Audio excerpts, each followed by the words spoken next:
নতুন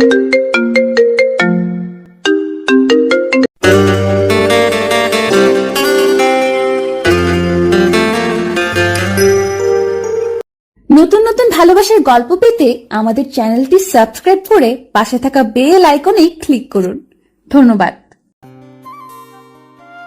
আপা আপা, অপূর্ব ভাইয়ের পাশে না কুত্তায় কামড় দিয়েছে। কথাটি বলেই পোকায় খাওয়া দাঁতে হাসতে লাগলো নির্ঝর। মনতার শাসন করার ভঙ্গিতে বলল, এসব কি ধরনের ভাষা নির্ঝর? পাসা কি আর কুত্তাই বা কি? এসব কি বইয়ে লেখা আছে? নির্ঝর ঠোঁট উল্টে তাকিয়ে রইল বড় বোনের পানে। মৌনতা বলল, কুত্তা নয় কুকুর বলবে, ঠিক আছে? তা না হয় বুঝলাম, কিন্তু পাশা বোঝাতে কি বলবো আপা? বাম বলবে, বাম। অপূর্ব ভাইয়ের বামে কুকুরে কামড়ে দিয়েছে। জানো আপা, ভাইয়া না বাচ্চাদের মতো করে কাঁদছিল। এত বড় ছেলেকে কুকুরে কামড়েছে, কিন্তু অপূর্ব ভাইয়ের বাম পর্যন্ত কুকুর নাগাল পেল কিভাবে? তার জন্য তো ভাইয়াদের বাড়ি যেতে হবে। চলো না আপা, অপূর্ব ভাইদের বাড়িতে যাই।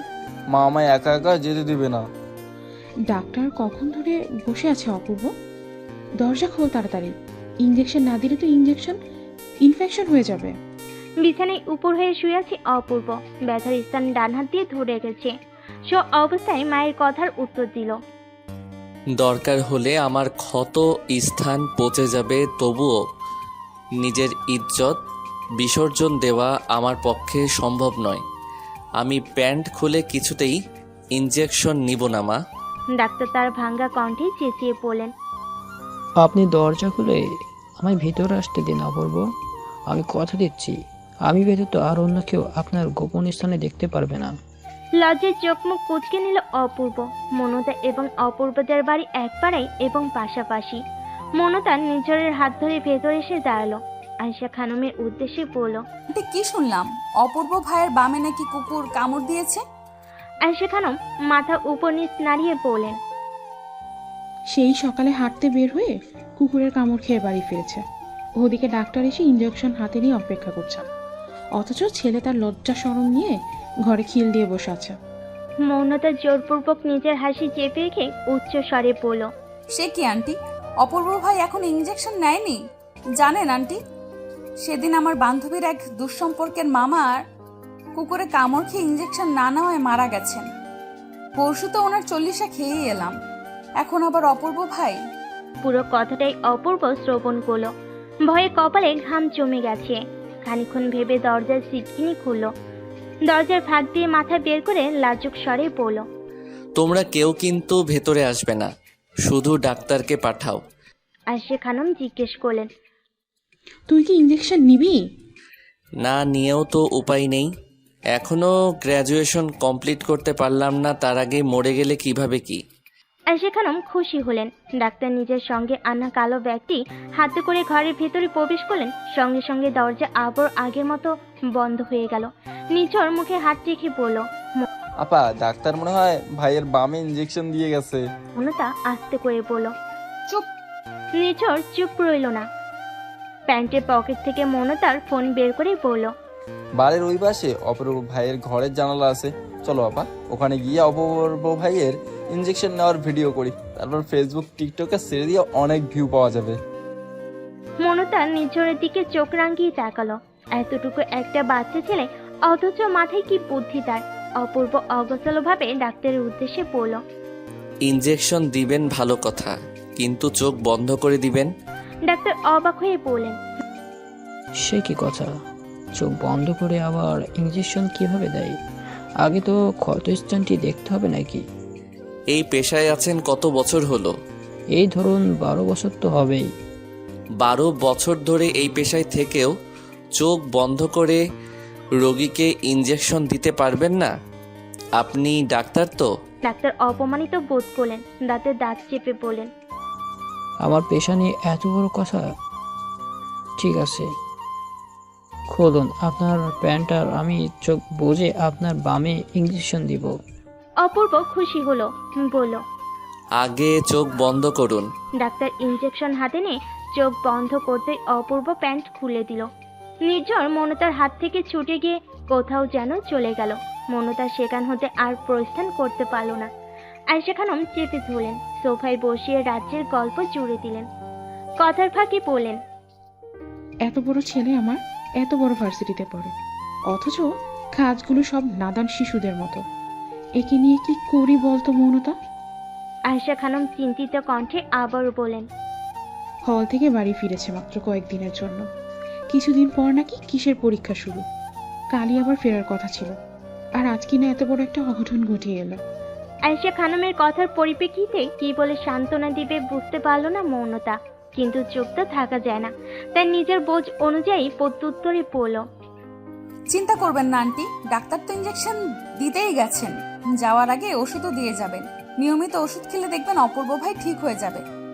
আয়েশা খানম স্বস্তি ফিরে পেলেন। অপূর্বের ঘরের দরজা খুলে ডাক্তার বের হলেন। কপালে বিন্দু বিন্দু ঘাম জমে আছে। ডাক্তার তার মোটা শরীর নিয়ে সোফায় বসে পড়ল। খাওয়া পানি হবে? ঘরে গেলেন, গ্লাসে করে পানি এনে ডাক্তারের হাতে দিলেন। এক নিঃশ্বাসে গ্লাসের পানিটুকু শেষ করে ডাক্তার বললেন, ছোট বাচ্চাদের ইঞ্জেকশন দিতে গিয়েও আমার এত নাকা চিবনি খেতে হয়নি যতটা না এই ডামরা ছেলেকে ইঞ্জেকশন দিতে গিয়ে হয়েছে। মৌনতা হাসলো। আয়েশা খানম সে কথার কর্ণপাত না করে জিজ্ঞেস করলেন, ইঞ্জেকশন দিয়েছেন অপূর্বকে? জি দিয়েছি, কয়েকটি ওষুধ লিখে দিয়ে যাচ্ছি, সেগুলো আনিয়ে নেবেন এবং নিয়মিত খাবেন, ব্যথা কমে যাবে। ডাক্তার তার ব্যাগ থেকে কাগজ কলম বের করে প্রেসক্রিপশন লিখে অপূর্বের বাবা দাউদ ইসলামের হাতে দিলেন। দাউদ ইসলাম ডাক্তারের ফি মিটিয়ে ওনাকে এগিয়ে দিতে গেলেন। এতক্ষণ আটকে রাখা দমটি চালেন আয়েশা খানম। দরজার ফাঁক দিয়ে মাথা বের করে অপূর্ব বলল, মা, ওই পাশের বাড়ির মেয়েটিকে দাঁত বের করে ভেটকি মারতে নিষেধ করো। এদিকে ব্যথায় আমার মরি মরি অবস্থা, আর এই মেয়ে কিনা আমার বাড়িতে এসে হাসাহাসি করে অপরাধ করছে। মৌনতার মুখখানি চুপসে গেল। বামে ডানে তাকিয়ে বসে থেকে উঠে দাঁড়ালো, তারপর ভোঁতর দিল। আয়েশা খানম তেড়ে যেতে লাগলেন ছেলের কক্ষের দিকে। মায়ের এমন আগমনী দেখে দ্রুত দরজা আটকে দিল অপূর্ব। আয়েশা খানম বাইশ থেকে তেজিয়ান কণ্ঠে বলেন, অসভ্য ছেড়ে দরজা বন্ধ করলি কেন? খোল বলছি। অপূর্ব দরজা খুলো না। অপূর্ব জানে দরজা খুলেই মা এসে তার বাম দেখতে চাইবে, অথচ সে যে বড় হয়েছে। ছোট্ট সেই শিশু থেকে এক বলিষ্ঠ দেহের পুরুষ হয়েছে তা মা কিছুতেই বুঝতে চান না। বিছানায় বসে হাঁপাচ্ছে মৌনতা। দৌড়ে আসার ফলে দম আটকে গেছিল তার। মৌনতার মা রাজিয়া সুলতানা মেয়েকে এভাবে হাঁপাতে দেখে এগিয়ে গেলেন, প্রশ্ন করলেন, কি রে, কোত্থেকে দৌড়ে এলি? আর বলো না মা, অপূর্ব ভাইকে কুকুরে কামড়েছে, তাই দেখতে গিয়েছিলাম। তা না হয় বুঝলাম, কিন্তু তুই কেন দৌড়ে এলি? তোকেও কুকুর তাড়া করেছিল নাকি? মৌনতা শুকনো ঢোক গিল। অপূর্বের অমন কড়াভাবে বলা কথা তো আর মাকে বলা যাবে না, কিন্তু মায়ের সামনে কখনোই মিথ্যা বলতে পারে না মন। প্রসঙ্গ বদলে জিজ্ঞেস করলো, নির্ঝর কোথায় মা? বাড়িতে তো দেখছিলাম, হয়তো পড়ার ঘরে আছে। মৌনতা উঠে চলে এলো পড়ার ঘরে। নির্ঝর ভাবুক দৃষ্টিতে মেঝের দিকে তাকিয়ে আছে। মৌনতা শুধালো, কি ভাবছিস? নির্ঝর গম্ভীর দৃষ্টিতে একবার মৌনতার দিকে তাকালো, তারপর পূর্বের ন্যায় নিজের ভাবনা অব্যাহত রাখলো। মৌনতা বলল, তোকেও তো দেখছি অপূর্ব ভাইয়ের লক্ষণে পেয়েছে। আবার দেখিস অপূর্ব ভাইয়ের মতো বিজ্ঞানী হতে গিয়ে যেন ভার্সিটিতে বাংলা নিয়ে সাহিত্যের দিকে না চলে যাস। নির্ঝর মন খারাপ করে বলল, একটুর জন্য অপূর্ব ভাইয়ের বামে ইঞ্জেকশন দেওয়ার ভিডিওটা করতে পারলাম না আপা। মৌনতা আশ্চর্য হলো। দুষ্টু ছেলেটি কিনা এখনো সেই চিন্তায় মশগুল হয়ে আছে। মৌনতা ধমকে বলে উঠল, লেখাপড়া নেই তোর? সারাক্ষণ মাথার মধ্যে দুশ্চিন্তা। যা পড়তে বস। নির্ঝর প্রত্যুত্তরে বলল, তোর পড়া নেই আপা? তুই যে গত পরীক্ষায় ফেল করেছিলি, ভুলে গেছিস? বাবা কিন্তু বল দিয়েছে এবার যদি ফেল করিস তাহলে তোকে রিক্সাওয়ালার সঙ্গে বিয়ে দিয়ে দেবে। মৌনতা সেখান থেকে উঠে নিজের শোবার ঘরে চলে গেল। পরীক্ষায় ফেল করার কথা ভুলেনি মৌনতা। এটি সহজে ভুলে যাওয়ার মতন বিষয় নয়। ইন্টারমিডিয়েট ফার্স্ট ইয়ারের ট্রাম পরীক্ষায় শুধুমাত্র ইংরেজিতে ফেল করায় অপূর্ব তাকে নিয়ে অনেক মজা করেছিল, যা মৌনতার মনে এখনো দাগ কেটে আছে। একেবারে ওষুধ সঙ্গে নিয়ে বাড়িতে ফিরলেন দাউদ ইসলাম। বন্ধ কক্ষে কড়া নাড়লেন। কোনো সার শব্দ না পেয়ে কাট কাট গলায় বললেন, দরজা খোল অপূর্ব, বাবার কণ্ঠ পেয়ে ঝড়ের গতিতে বিছানা থেকে নেমে দরজা খুলে দিল অপূর্ব। দাউদ ইসলাম ভেতরে প্রবেশ করলেন, পর টেবিলের কাছ থেকে চেয়ার টেনে বসলেন। আয়েশা খানম খাবার হাতে ভেতরে প্রবেশ করলেন। দাউদ ইসলাম জিজ্ঞেস করলেন, সত্যি করে বল, কুকুর তোর পিছনে কামড়ালো কিভাবে?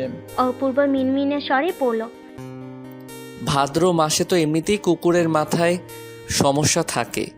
হাঁটতে হাঁটতে আমার জুতোর ফিতে খুলে গেছিল, তাই উপর হয়ে জুতোর ফিতে বাঁধছিলাম।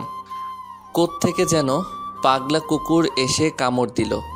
আশেপাশে মানুষ ছিল বলে বেঁচে গেছি, নইলে তো মাংস ছিঁড়ে তারপর ক্ষান্ত হতো কুকুরটি। দাউদ ইসলাম প্রসঙ্গ বদলে ছেলের উদ্দেশ্যে বললেন, খাবার খেয়ে ওষুধ খেয়ে নে। আর হ্যাঁ, এখনই হলে ফেরার দরকার নেই। পরীক্ষার প্রস্তুতি বাড়ি থেকে নিতে থাক। সুস্থ হওয়ার পর না হয় ফিরবি। অপূর্ব দ্বিমত পোষণ করে বলল, তা কি করে হয় বাবা? গুরুত্বপূর্ণ কিছু ক্লাস আছে, তারপর প্রেজেন্টেশন আছে, সেগুলো তো করতে হবে। আয়েশা খানম বলেন, আগে ঠিক হো, তারপর ওসব ভাবা যাবে। অপূর্ব চেষ্টা করেও বাবা মাকে বোঝাতে পারল না যে ইনজেকশন নেওয়া হয়ে গেছে, এখন আর কোনো সমস্যা নেই। অগত্যা তাদের কথা মেনে নিতে হলো। মাগরিবের আজানের এখনো 15 মিনিট বাকি। আকাশ লালচে রূপ ধারণ করেছে। মনতা ছাদে এসে দাঁড়ালো। পাশাপাশি দুটি ছাদ, দ্রুত এক হাত। পাশের ছাদে উকি ঝুঁকি মারছে মৌনতা। এক পুরুষালী কণ্ঠ হতে ভেসে এলো, ওহে এলোকেশী চৌর্যের সদৃশ উকি দিয়ে অপর প্রান্ত হতে কি অবলোকন করছো? মৌনতা ভয় পেয়ে গেল। ভয়ত দৃষ্টিতে পিছনে ফিরতে চমকে গেল। তার পেছনে হাত ভাঁজ করে দাঁড়িয়ে আছে অপূর্ব। পরনে তার শুভ্র রঙা শার্ট। মৌনতা ধ্যানে মগ্ন হয়ে গেল সামনে দাঁড়ানো পুষ্টিকে দেখে। অপূর্ব ভুরু কুঁচকে নিল, হেঁটে এসে ছাদের রেলিং ধরে দাঁড়ালো, বলল, ওহে প্রেয়সী, তুমি কি জানো দেশে পুরুষ নির্যাতনের আইন থাকলে সর্বপ্রথম তোমার যাবজ্জীবন কারাদণ্ড হতো? মৌনতার ধ্যান ভাঙল। আশ্চর্যজনিত কণ্ঠে শুধালো, কেন অপূর্ব ভাই, আমি আবার কি অন্যায় করলাম? কেনই বা আমার কারাদণ্ড হবে? কি করনি তাই বলো। এই যে নিজের হরিণী আখিদয় দ্বারা একটি পুরুষের দিকে আগ্নেয় দৃষ্টি নিক্ষেপ করলে এটি কি অন্যায় নয়? মৌনতা ভরকে গেল, প্রশ্ন করলো, এটা কিভাবে অন্যায় হয়? কেন এটি অন্যায় হবে না? এটি অবশ্যই অন্যায়, বলতে গেলে মারাত্মক অন্যায়, যার শাস্তি অবশ্যই হওয়া প্রয়োজন। হৃদয় পুড়িলে বাঁচব কি করে প্রেয়সী? মৌনতা মুখ বাঁকিয়ে বলল, বাঁচতে হবে না, মরে যান। অপূর্ব হাসলো। মৌনতা আবারও ঘায়েল হলো সেই হাসিতে। গুনগুন শব্দে বলল, রবীন্দ্রনাথ বলেছিলেন, প্রহর শেষে আলোয় রাঙা সেদিন চৈত্র মাস, তোমার চোখে দেখেছিলাম আমার সর্বনাশ। কিন্তু আমি তো তার হাসিতে দেখেছিলাম আমার সর্বনাশ। লালচে রাঙা আকাশের নিচে সেদিন ছিল ভাদ্র মাস, তার হাসিতে দেখেছিলাম আমার সর্বনাশ। মৌনতা মুহূর্তেই খুশি হলো। নিজেকে এখন কবি কবি মনে হচ্ছে, প্রেমের কবি। অপূর্ব লালচে রাঙা আকাশের দিকে দৃষ্টি নিক্ষেপ করলো, আদুরে কণ্ঠে বলল, এত দ্রুত আমার মরণ না হোক প্রেয়সী, আমি অনেক দিন বাঁচতে চাই। হাতে হাত রেখে পাশাপাশি বসে ওই রিকশায় করে পুরো শহর ঘুরতে চাই আমার হৃদয় হরিণীর সঙ্গে, তারপর না হয় মরে গিয়েও শান্তি। মৌনতার লম্বা বেনুনি হুট করে টেনে ধরল অপূর্ব। ব্যথায় আহ শব্দ করে উঠল মৌনতা। অপূর্ব বলল, তোমার মুখের মতো দেখছি তোমার চুলের কোনো জোর নেই। চুল বের করে কলেজে যাও কেন? ছেলেরা এমন দুর্বল চুল দেখলে তো জ্ঞান হারাবে। মৌনতা নিম্নস্বরে বলল, অপূর্ব ভাই, আপনি হয়তো ভুলে যাচ্ছেন আমি গার্লস কলেজে পড়ি। গার্লস কলেজে ছেলে আসবে কোত্থেকে? অপূর্বের কপালে সূক্ষ্ম কয়েকটি ভাঁজ পড়ল, বলল, গার্লস স্কুল শুনেছি, কিন্তু গার্লস কলেজ তো কখনো শুনিনি। আমার জানা মতে তুমি তো মহিলা কলেজে পড়ো। মৌনতা নিরস মুখে বলল, ওই একই হলো, ইংরেজিতে গার্লস কলেজ। অপূর্ব বিদ্রুপ করে বলল, মহিলার ইংরেজি হচ্ছে ওমেন। উচ্চ মাধ্যমিকে লেখাপড়া করার পরেও এই ছোট ইংরেজি শব্দটি জানো না, নাকি মহিলা কলেজ বলতে লজ্জা পাও? মৌনতার রাগ হলো, চুপ করে হাঁটতে লাগলো। অপূর্ব মনতার পাশাপাশি হাঁটছে। হাঁটতে হাঁটতে বলল, ও, তুমি তো আবার ইংরেজিতে ফেইল করো। অপূর্বের এই কথায় লজ্জা এবং রাগে মৌনতার কান দিয়ে ধোয়া বের হবার উপক্রম হলো। মৌনতা রাগ মিশ্রিত চাহনিতে অপূর্বের দিকে তাকালো। অপূর্ব ভুরু উঁচিয়ে বলল, এভাবে তাকালে কেন? মারবে আমায়? ওহে এলোকেশী, আমায় মারার জন্য যে কোনো অস্ত্র তোমায় ব্যবহার করতে হবে না। শুধুমাত্র তোমার ওই দৃষ্টি নামক বিষে ভরা বান আমার দিকে নিক্ষেপ করলেই যে আমি নামক মানবটি ঘায়েল হয়ে যাব। কুকুরের কামড় খেয়েও কি আপনার শিক্ষা হয়নি? গতকাল থেকে এই অবস্থা নিয়ে পুরো এলাকা চষে বেড়াচ্ছেন। আমি কি তোমার মতো দুর্বল নাকি? সামান্য ব্যথা আমায় কাবু করতে পারে না। মৌনতা আর দাঁড়ালো না, এক প্রকার দৌড়ে চলে যেতে লাগলো। কিন্তু অপূর্ব সেখানেই থেমে গিয়ে মুচকি হাসলো, গলা উঁচু করে বলল, কাল থেকে যেন হিজাব পরে বাহিরে বের হতে দেখি। সদর দরজার রাজিয়া সুলতানার সামনে পড়ে গেল মৌনতা। সন্দেহভাজন দৃষ্টিতে মেয়ের দিকে তাকিয়ে আছেন রাজিয়া সুলতানা। বললেন, এত বড় হয়ে গেছিস অথচ এখনো রাস্তাঘাট দিয়ে দৌড়ে দৌড়ে বাড়ি ফিরতে লজ্জা করে না? মৌনতা দুদিকে মাথা নাড়ল। রাজিয়া সুলতানও চমকে গেলেন, বলেন, আবার মাথা নাড়িয়ে বোঝানো হচ্ছে লজ্জা নেই। বোকা বোকা চাহনিতে হাসলো মৌনতা। রাজিয়া সুলতানা সরে দাঁড়ালেন দরজার সামনে হতে। পেছন থেকে বলেন, হাত মুখ ধুয়ে তাড়াতাড়ি খেতে আয়। মৌনতা আচ্ছা বলে ঘরে গেল। মৌনতার বাবা শাকিল আহমেদ বাড়িতে আছেন। মৌনতা হাত মুখ ধুয়ে খাবার টেবিলে বসলো। বাবাকে বাড়িতে দেখে জিজ্ঞেস করলো, আজ তো বুধবার বাবা, তাহলে তুমি বাড়িতে যে অফিসে যাওনি? শাকিল আহমেদ মেয়ের প্রশ্নের জবাবে বললেন, না, ছুটি নিয়ে এসেছি। বাড়িতে আজ মেহমান আসবে, তাই আগেই চলে এসেছি। মৌনতা আগ্রহ নিয়ে জিজ্ঞেস করলো, কে আসবে বাবা? এলেই দেখতে পাবি। মৌনতার কথা বাড়ালো না। রাজিয়া সুলতানা খাবার বেড়ে দিতেই খেতে লাগলো সে। কয়েকটি গুরুত্বপূর্ণ কাগজে ফটোকপি করতে দিয়েছিল অপূর্ব। ফটোকপি শেষে বাড়ি ফেরার পথে কেউ তার নাম ধরে ডাকলো। সঙ্গে সঙ্গে ভুরু কুচকে পেছন ফিরে তাকালো সে। অপূর্বকে তাড়াতে দেখে অধরে হাসি ফুটে উঠল। নুসেরা এগিয়ে এসে জিজ্ঞেস করলো, কতদিন পর তোমায় দেখলাম অপূর্ব, কেমন আছো? সৌজন্য হেসে অপূর্ব বলল, আলহামদুলিল্লাহ ভালো আছি। তুমি কেমন আছো? আর ভালো থাকা? তুমি তো আমার মেসেজের কোনো উত্তরই দাও না, এমনকি কল দিলেও ধরো না। আমায় কি ইগনোর করছো? অপূর্ব অপরাধী কণ্ঠে বলল, ভুল বুঝছো নুসেরা, আসলে সময়টা খুব ব্যস্ততায় কাটছিল। সোশ্যাল মিডিয়ায়ও অনেক দিন ধরে অ্যাক্টিভ ছিলাম না, তাই দেখতে পাইনি। নুসেরা অভিমানী কণ্ঠে বলল, বুঝেছি। যদি বাবার মতো থাকতো, আমাকে ভর্তি পরীক্ষা দিতে দিত, তাহলে হয়তো আজ আমাদের মধ্যকার এত দূরত্ব থাকতো না। অপূর্ব মাথা নাড়িয়ে পড়ল, আজ তাহলে আসি, কাজ আছে আমার। সময় করে আমাদের বাড়িতে এসো একদিন। ঠিক আছে।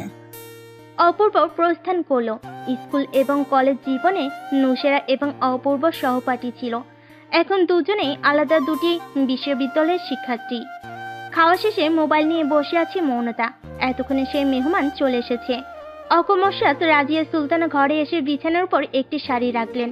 মৌনতার উদ্দেশ্যে বললেন, যা এই শাড়িটা পরে আয়। শাড়ি কেন পরবো মা? ছেলেপক্ষ তোকে দেখতে এসেছে, তাই শাড়িটা পরে আয়। মৌনতা মুহূর্তে চমকে গেল, বলল, এসব কি বলছো মা? ছেলেপক্ষ দেখতে এসেছে মানে? আমি কিন্তু এত তাড়াতাড়ি বিয়ে করব না মা। রাজিয়া সুলতানা বিরক্ত হয়ে বললেন, আহা, দেখতে এলেই কি বিয়ে হয়ে যায় নাকি? শুধু ওনাদের সামনে যাবি, ওনারা দেখবেন, তারপর চলে আসবি। মৌনতা মাকে বোঝানোর চেষ্টা করলো, কিন্তু তার মা তার কথায় পাত্তা দিল না। অগত্যা শাড়ি পরে এলো মৌনতা। শাড়ির সঙ্গে ম্যাচিং হিজাব বাঁধলো মাথায়। রাজিয়া সুলতানা মেয়েকে নিয়ে বসার ঘরে এলেন। বেশ কয়েকজন বসে আছে বসার ঘরে। মৌনতাকে তাদের সামনে বসানো হলো। একজন বয়স্ক মহিলা প্রশ্ন করলেন, তোমার নাম কি মা? রাজিয়া মেয়ের কানের কাছে মুখ নিয়ে বললেন, যা জিজ্ঞেস করেছে তার উত্তর দে। মৌনতা নিচের দিকে তাকিয়ে উত্তর দিল। মৌনতা জান্নাত তৃষা। মহিলাটি বললেন, মাশাআল্লাহ, সুন্দর নাম। একের পর এক প্রশ্ন করে যাচ্ছে ওনারা, আর মৌনতা বাধ্য হয়ে তার উত্তর দিচ্ছে। খানিকক্ষণ পর আরেকটি মহিলা বলে উঠলেন, হিজাবটা কি সরানো যাবে? চুলগুলো দেখতাম আর কি। মহিলাটি রাজিয়ার দিকে তাকিয়ে হেসে আবারও বলেন, আপা ওর চুলগুলো বের করে একটু হেঁটে দেখাতে বলুন না। রাজিয়া সুলতানার মুখখানি মলিন হয়ে গেল। রাগান্বিত দৃষ্টিতে স্বামীর পানে তাকালেন। শাকিল আহমেদের মুখও চুপসে গেছে। শাকিল আহমেদের বোন শামিমা আক্তার এই সম্বন্ধীটি নিয়ে এসেছেন। তিনি হেসে ভাইয়ের উদ্দেশ্যে বললেন, ওনাদের একমাত্র ছেলেকে বিয়ে করাবেন। বিয়ে করানোর আগে একটু তো যাচাই বাছাই করতেই হয় নাকি? ওনারা যা বলছেন তাই কর। শাকিল আহমেদ আর কিছু বলতে পারল না। মনে তার ইচ্ছে করছে এখানে কান্না করে দিতে। মেয়ের হিজাব খোলার জন্য উদ্যত হলেন রাজিয়া সুলতানা। হঠাৎ অপূর্ব প্রবেশ করলো ভিতরে। হাসি উজ্জ্বল মুখে সবাইকে সালাম দিল। শাকিল আহমেদ উদ্দেশ্যে বলল, চাচা, এনারা কারা? শাকিল আহমেদ উত্তরে বললেন, মৌনতাকে দেখতে এসেছে। সে কি চাচা, এত তাড়াতাড়ি মেয়েকে বিয়ে দিয়ে দিবেন? শামিমা আক্তার বলেন, দেখা দেখি হলে কি আর বিয়ে হয়ে যায়? এছাড়া মৌনতার তো বিয়ের বয়সই হয়েছে। অপূর্ব মৌনতার দিকে তাকালো, বলল, বড়দের মাঝখানে বসে বসে কথা গিলছো কেন? যাও, ঘরে গিয়ে পড়তে বসো। মৌনতা মলিন মুখে বসার ঘর থেকে উঠে নিজের ঘরে চলে গেল। মৌনতা যেতেই অপূর্ব জিজ্ঞেস করলো, আপনাদের মধ্যে পাত্রকে? বয়স্ক মহিলাটি পাশের লোকটিকে দেখিয়ে বললেন, এই যে আমার ছেলে, ওর জন্যই মেয়ে খুঁজছিলাম। ছেলে আমার সরকারি চাকরিজীবী। অপূর্ব ভুরু কুঁচকে লোকটির দিকে তাকালো, প্রশ্ন করলো, বয়স কত আপনার? উপস্থিত মা ছেলে বিভ্রান্ত হয়ে গেল। লোকটি নিচু স্বরে বলল, গত সপ্তাহে 31-এ পা দিয়েছি। অপূর্বের মুখে কাঠিন্যতায় এসে ভর করলো। বিনয় নিয়ে বলল, আপনারা যাকে দেখতে এসেছেন তার বয়স সবে 17। আপনার স্ত্রী হিসেবে এই মেয়েটি একদম মানানসই নয়। আপনারা আসতে পারেন। ছেলের মা অপমানিত বোধ করলেন। শামিমা আক্তারকে কয়েকটি করার কথা বলে বিদায় নিলেন। এবার অপূর্ব শাকিল আহমেদের উদ্দেশ্যে বলল, একটা মাত্র মেয়ে আপনার, বিয়ে দিবেন ভালো কথা, তাই বলে এত বয়স্ক একটি লোকের সঙ্গে বিয়ে ঠিক করবেন? এতগুলো মানুষের সামনে মেয়েকে পণ্য সমতুল্য করে উপস্থাপন করবেন চাচা? শাকিল আহমেদ মাথা নিচু করে নিলেন, বললেন, আসলে মৌনতার বড় ফুফু এমনভাবে জোর করলো। মেয়ে আপনার, খাইয়ে পরিয়ে বড় করছেন আপনি। বিয়ের পর কোনো ঝামেলা হলে আপনাকেই সেখানে যেতে হবে। এখানে অন্যের কথায় কি আসে যায় চাচা? লোকে কত কিছুই বলবে, তাই বলে কি লোকের কথা শুনতে হবে? অর্থবিত্ত কখনো সুখ বয়ে আনে না চাচা। মৌনতা আগে উচ্চ মাধ্যমিক পরীক্ষাটি দিক, তারপর না হয় এসব নিয়ে ভাবা যাবে। শাকিল আহমেদ উপনিস মাথা নাড়ালেন। শামিমা আক্তার শক্ত গলায় বললেন, তুমি জ্ঞান দাওর কে ছেলে? আমাদের মেয়ে আমরা যা ইচ্ছে করব। শাকিল আহমেদ প্রতিবাদী কণ্ঠে বললেন, ও যেই হোক আপা, ভুল কিছু তো বলেনি। বরঞ্চ তোমার কথায় সাই দেওয়া আমার ভুল হয়েছে। তুই বাইরের ছেলের সামনে আমাকে হেই করছিস শাকিল? হ্যাঁ করছি না আপা, নিজের ভুল স্বীকার করছি। শাকিল আহমেদ কথাটি শেষ করে ঘরে চলে গেলেন। শামিমা আক্তারও বসা থেকে উঠে দাঁড়ালেন। রাজিয়া ননদের উদ্দেশ্যে বললেন, আপা ঘরে গিয়ে বসুন। তোদের ঘরে গিয়ে বসার আর ইচ্ছে নেই আমার। আমি আমার বাড়িতে চললাম। মুখ ঝামটা মেরে চলে গেলেন শামিমা আক্তার। অপূর্ব রাজিয়া সুলতানের উদ্দেশ্যে বললেন, এদিকে যে আমি এসে বসে আছি সে খেয়াল তো দেখছি আপনার নেই চাচি। রাজিয়া সুলতানা ঘাবড়ে গেলেন। অপূর্ব বলল, মেয়েকে বিয়ে দেওয়ার জন্য উঠে পড়ে লেগেছেন, অথচ বিয়ের পর যদি আমার মতো করে হঠাৎ মেয়ে জামাই বাড়িতে চলে আসে তখন কি এভাবেই বসিয়ে রাখবেন নাকি? রাজিয়া সুলতানা লজ্জা পেলেন, অতি ব্যস্ত হয়ে পড়লেন, তুমি বসো বাবা, আমি তোমার জন্য চা নিয়ে আসছি। অপূর্ব উঠে দাঁড়ালো। মনতার ঘরের দিকে যেতে যেতে পড়ল, শুধু চা আমি খাই না, সাথে কিছু বিস্কুটও দিয়ে যাবেন। আমি আপনার বলদি মেয়ের ঘরে আছি। রাজিয়া সুলতানা হাসলেন, রান্নাঘরের দিকে যাওয়া ধরলেন। মনতা গালে হাত দিয়ে বিছানায় বসে আছে। আজ অনেকদিন বাদে অপূর্ব এই বাড়িতে প্রবেশ করেছে। মনতার ঘরে শেষ যখন অপূর্ব এসেছিল তখন মনতার এসএসসি পরীক্ষা চলছিল।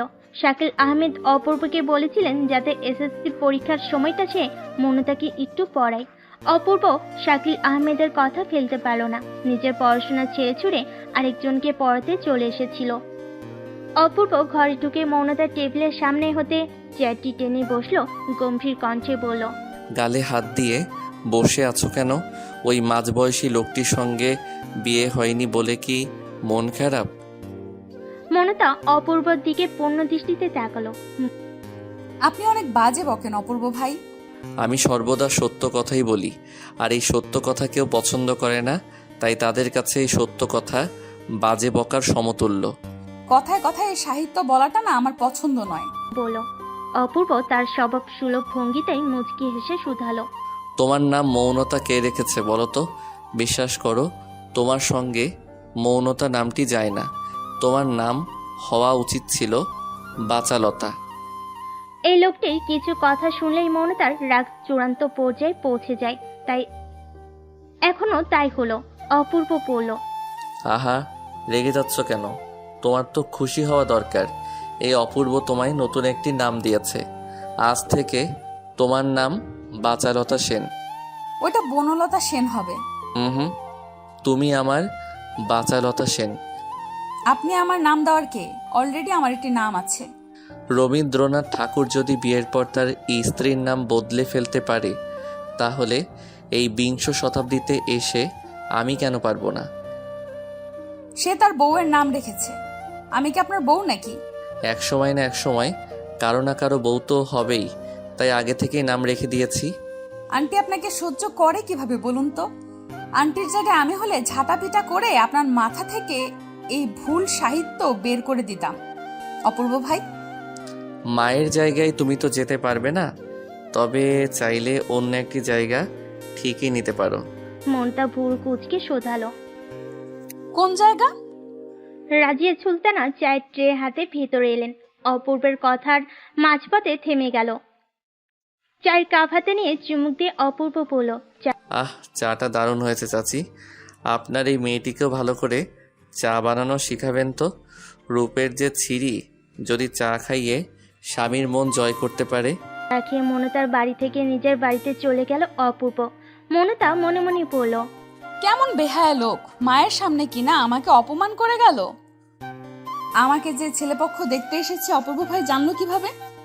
নির্ঝর এবং মনতা একসঙ্গে বের হয়েছে বাড়ি থেকে। মনতা কলেজে যাবে আর নির্ঝর টিউশনে যাবে। হাঁটতে হাঁটতে মনতার প্রশ্নের উত্তর দিল নির্ঝর। আমি বলেছি। তুই?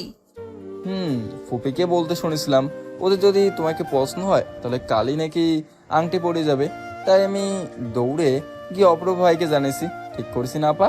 মনতা হেসে নির্ঝরের দিকে একটি ক্যাডবেরি প্যাকেট এগিয়ে দিল। নির্ঝর দ্রুত সেটি নিজের হাতে নিয়ে নিল। মনতা বলল, একদম ঠিক করেছিস। নির্ঝরকে টিউশনে দিয়ে এসে নিজের কলেজে চলে গেল মনতা। নির্ঝর এবার ৫ম শ্রেণীর ছাত্র।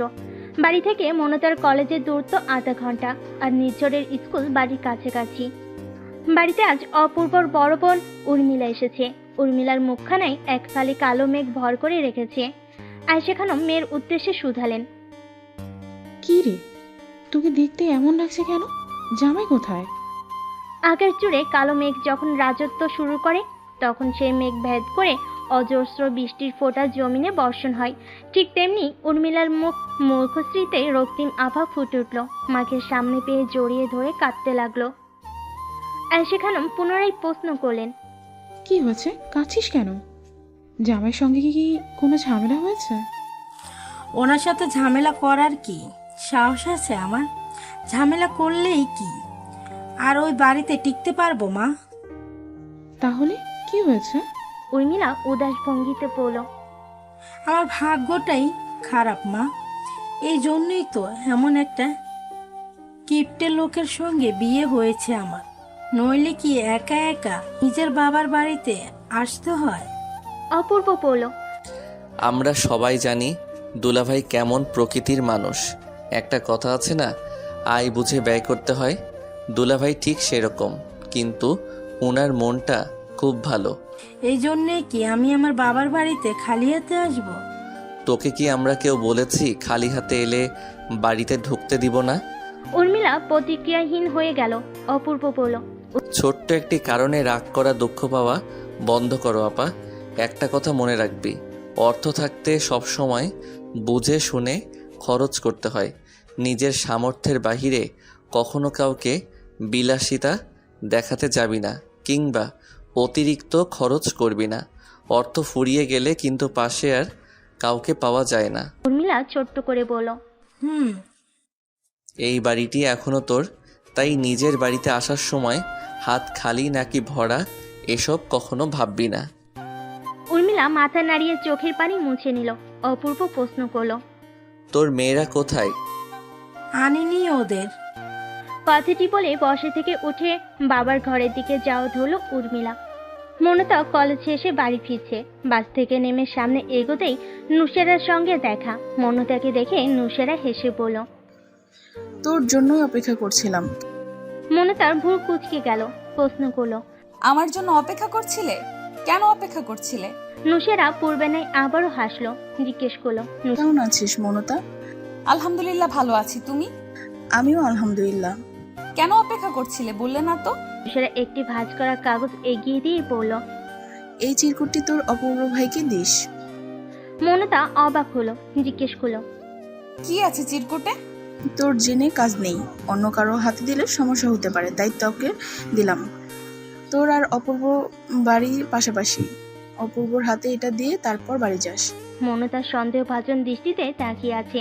নুসেরা বলল, কিরে যা। চিরকুটটি ব্যাগে ভরে বাড়ি থেকে হাঁটা ধরল মৌনতা। নির্ঝতার খেলনা এরোপ্লেন নিয়ে ছাদে খেলছে। অপূর্ব বলল, বোনের মতো কি তোর মাথার নাট বল্টু ছুটে গেছে নাকি? এই কাঠফাটা রোদে ছাদে কি করছিস? তোমার চোখ নেই, দেখতে পাচ্ছ না কি করছে? বড়দের সঙ্গে কিভাবে কথা বলতে হয় তাও জানিস না দেখছি। ছোটদের সঙ্গে কিভাবে কথা বলতে হয় তুমিও তো জানো না। এ তো দেখছি বোনের কার্বন কপি। তা তোর বোন কোথায়? আপাকে দিয়ে কি করবে আমায় বলো। কাল তো ঠিকই আমার কাছে এসে বলেছিলি, অপূর্ব ভাই বাড়িতে কারা যেন এসেছে, আপাকে নাকি বিয়ে করে নিয়ে যাবে, তুমি তাড়াতাড়ি এসো। এখন রূপ বদলে গেছে। তোমার পাশা। এতটুকুই বলে জিভে কামড় দিল নির্ঝর। দাঁত বের করে হেসে বলল, তোমার বামের ব্যথা সেরে গেছে অপূর্ব ভাই? পুরোপুরি সারিনি। তার আগে একটা কথা বল আমায়। কি কথা? তুই আমার পেছনের ভিডিও করে আমায় ভাইরাল করতে চেয়েছিলি তাই না? নির্ঝরের হাসি বন্ধ হয়ে গেল। মনে মনে বলল, এই রে, ধরা পড়ে গেলাম নাকি? কিরে উত্তর দিচ্ছিস না কেন? নির্ঝর নীরব রইল। অপূর্ব এবার দুষ্টু হাসি হেসে বলল, তুই হয়তো জানিস না, তোর মুসলমানির ছবি কিন্তু আছে আমার কাছে। নির্ঝর লজ্জা পেল। বলল, ওই ছবি ডিলিট করে দিও অপূর্ব ভাই। সে দেখা যাবে পরে, আমি শুধু সাবধান করে দিলাম তোকে। তুমি জানলে কিভাবে আমি তোমার ভিডিও করতে চেয়েছিলাম? আমার বাড়িতে বলেছিস আর আমি জানবো না? শুনিসনি? দেওয়ালেরও কান আছে। দেওয়াল তোমাকে বলেছে এসব? হুম। দেওয়াল কি কথা বলতে পারে নাকি? পারে তো। নির্ঝর গভীর ভাবনায় আচ্ছন্ন হয়ে গেল। তখনই নিচ থেকে মায়ের ডাক পড়ল। নির্ঝর দৌড়ে নিচে চলে গেল। মনতা পোশাক বদলে হাত মুখ ধুয়ে দরজা আটকে বিছানায় বসলো। ব্যাগ থেকে নুসেরার দেওয়া চিরকুটটি বের করলো। ইচ্ছে জাগলো চিরকুটে কি লেখা আছে দেখার জন্য। পরক্ষণেই মনে পড়ল, অন্যের ব্যক্তিগত কিছু দেখা কি ঠিক হবে? ভাবতে ভাবতেই খানিকটা সময় পার হয়ে গেল। রাজিয়া সুলতানা দরজার বাহির থেকে ডেকে বললেন, মৌনতা নাস্তা করে যা। চিরকুট বালিশের নিচে রেখে বের হলো মৌনতা। আগে থেকে টেবিলে বসে খাচ্ছে নির্ঝর। মৌনতা বসতে রাজিয়া সুলতানা খাবার সামনে দিয়ে গেলেন। নির্ঝর বলল, আপা তোমার না অপূর্ব ভাই খুঁজছিল? কেন? জানি না, আমি ছাদে গিয়ে প্ল্যান উড়েছিলাম, তখন ভাইয়া তোমার কথা জিজ্ঞেস করছে। ও জানো আপা, দেওয়াল না কথাও বলতে পারে, কানেও শুনতে পারে। মৌনতা মুখে রুটি পুড়ে পড়ল, দূর, এ আবার হয় নাকি? হয়। কে বলেছে তোকে? অপূর্ব ভাই বলেছে। অপূর্ব ভাইয়ের সঙ্গে নাকি দেওয়াল কথা বলে। দুষ্টুমি করেছে তোর সঙ্গে? নির্ঝর জোর দিয়ে বলল, না আপা, অপূর্ব ভাই মিথ্যে বলেনি। কিভাবে বুঝলি? আমি যে অপূর্ব ভাইয়ের বামে ইঞ্জেকশন দেওয়ার ভিডিও করতে চেয়েছিলাম, ভাইয়া জেনে গেছে। অপূর্ব ভাই তো তখন ওখানে ছিল না, তাহলে জানলো কিভাবে? দেওয়াল বলেছে বলেই তো জেনেছে। মৌনতা ভুরু কুচকে ফেল। নির্ঝর কান্না জড়িত কণ্ঠে বলল, আপা অপূর্ব ভাইকে বলে দিও যাতে আমার মুসলমানের ছবিটা কেটে দেয়। তোর মুসলমানের ছবি ওনার কাছে কোত্থেকে গেল? যখন তোর মুসলমানি হয়েছিল তখন কি ওনার হাতে এত বড় মোবাইল ছিল না? নির্ঝরও চমকে গেল। বলল, অপূর্ব ভাইয়ের মোবাইলে ছিল না কি? আঙ্কেল শুধু একটা বাটন ফোন দিয়েছিল কথা বলার জন্য, ওই ফোনে ছবি তোলা যেত না। তাহলে ভাই আমায় বোকা বানিয়ে নিল। তুই আবার চালাক ছিলি কবে? বলেই হাসলো মৌনতা। নিজের রাগ দেখে খাবার নিয়ে টেবিল থেকে উঠে ঘরে চলে গেল। মৌনতা খাওয়া শেষে টেবিল গুছিয়ে ঘরে এলো। মনে মনে এবার সিদ্ধান্ত নিল সে চিরকুটটি খুলে দেখবে। যেই ভাবনা সেই কাজ। মৌনতা চিরকুটটি খুলে পড়তে লাগলো। প্রিয় অপূর্ব, তোমার প্রতি ভালো লাগা আমার সেই ছোটবেলা থেকেই ছিল। ক্লাসের ফাঁকে কত যে তোমায় লুকিয়ে লুকিয়ে দেখেছি তার হিসেব নেই। যখন তুমি আমার দৃষ্টির অলক্ষ্যে চলে গেলে, যখন তোমার আমার দূরত্ব কয়েক মাইল কয়েক ঘন্টার রূপান্তরিত হলো, তখন আমি তোমার শূন্যতা অনুভব করতে পারলাম। বুঝতে পারলাম ওগুলো কোনো সাধারণ অনুভূতি ছিল না, ছিল তোমার প্রতি আমার ভালোবাসা। তোমার সঙ্গে কতবার যোগাযোগ করার চেষ্টা করেছি, তোমাকে মেসেজ দিয়েছি, অথচ তা তোমার চোখেও পড়েনি। সেদিন যখন আমাদের দেখা হলো, আমি চেয়েছিলাম আমার মনের জমানো কথাগুলো তোমায় জানাতে, কিন্তু তুমি তারা দেখিয়ে চলে গেলে। জানো অপূর্ব, বাবা আমায় বিয়ে ঠিক করেছে। বাবার সিদ্ধান্তের উপর কথা বলার সৎ সাহস আমার নেই, কিন্তু এই বিয়ে যে আমি মন থেকে কখনোই মেনে নিতে পারবো না, কারণ আমি তোমাকে ভালোবাসি। তুমি হয়তো আবারও ফিরে যাবে হলে তখন ওই অব্যক্ত কথাগুলো হয়তো বলা হবে না। এবার কি আমার বাবার সঙ্গে কথা বলবে অপূর্ব? আমি যে তুমি বিনা কারোর সঙ্গে নিজের জীবন বাঁধতে চাই না। ইতি নুসেরা। মৌনতা শুকনো ঢুকিল, জোরে জোরে কয়েকটা নিঃশ্বাস নিল, বলল, নুসেরা আপু অপূর্ব ভাইকে পছন্দ করে। মৌনতা লেখার দিকে তাকিয়ে আনমনে পুনরায় বলে উঠল, এই চিরকুট যদি অপূর্ব ভাই দেখে তাহলে উনিও কি নুসেরা আপুকে ভালোবাসবেন? নুসেরা আপুর বিয়ে ভেঙে দেবেন? মৌনতা লেখার দিকে তাকিয়ে আনমনে পুনরায় বলে উঠল। অজান্তেই চোখ দিয়ে পানি গড়িয়ে পড়ল মৌনতার। অপূর্বকে অন্যের সঙ্গে কল্পনা করতে তার কষ্ট হচ্ছে। সেখানে অন্য কারোর সঙ্গে দেখলে কি হবে? কিং কর্তব্য বিমূঢ় হয়ে বিছানায় বসে আছে মৌনতা। নানা ধরনের আবল তাবল ভাবনায় মুশকুল সে। মাগরিবের আজান হয়ে গেছে। রাজিয়া সুলতানা চেঁচিয়ে বললেন, আজান দিয়েছে মৌনতা, শুনতে পাসনি? নামাজ পড়তে যা। মৌনতা উঠে গেল। অজু করে এসে জায়নামাজ বিছিয়ে নামাজ পড়তে লাগলো। নিজের গালে হাত দিয়ে গম্ভীর দৃষ্টিতে দেওয়ালের দিকে তাকিয়ে আছে। এবার দেওয়ালের উদ্দেশ্যে বলল, তুই কথা বলতে পারিস, আবার কানেও শুনতে পারিস, তাহলে আমার সঙ্গে কথা বলতো দেখে। বিপরীত দিক থেকে কোনো উত্তর না পেয়ে নিজের আবারও বলল, অপূর্ব ভাইয়ের সঙ্গে তো ঠিকই কথা বলিস, তাহলে আমার সঙ্গে কেন বলছিস না? ছেলেকে একা একা কথা বলতে দেখে রাজিয়া সুলতানা ভুরু কুঁচকে ফেললেন। জিজ্ঞাসা করলেন, কিরে, একা একা কার সঙ্গে কথা বলিস? মাথা কি গেছে? নিজের অসহায় কণ্ঠে বলল, দেখো না মা, দেওয়াল অপূর্ব ভাইয়ের সঙ্গে কথা বলে, কিন্তু আমার সঙ্গে বলে না। দেয়াল কি কথা বলতে পারে নাকি? তাহলে অপূর্ব ভাই যে বললো? এমনি বলেছে। নামাজ শেষ করে ঘর থেকে বের হলো মৌনতা। মায়ের উদ্দেশ্যে বলল, মা আমি একটু অপূর্ব ভাইদের বাড়ি থেকে আসছি। রাজিয়া সুলতানা ওখান থেকেই উত্তর দিলেন, তোর বাবা চলে আসবে, এখন কোথাও যেতে হবে না, পড়তে বস। খুব দরকার আছে মা, এই যাবো আর আসবো। রাজিয়া সুলতানা আর কিছু বললেন না। মৌনতা অপূর্বদের বাড়িতে চলে গেল। সদর দরজা খোলা আছে। মৌনতা ভেতরে প্রবেশ করতেই আয়েশা খানমের দেখা পেল। মৌনতাকে দেখে আয়েশা খানম বললেন, আরে মৌনতা যে, হঠাৎ এই সময়? তোর তো সহজে দেখাই পাওয়া যায় না এ বাড়িতে। মৌনতা জোরপূর্বক হেসে পড়ল।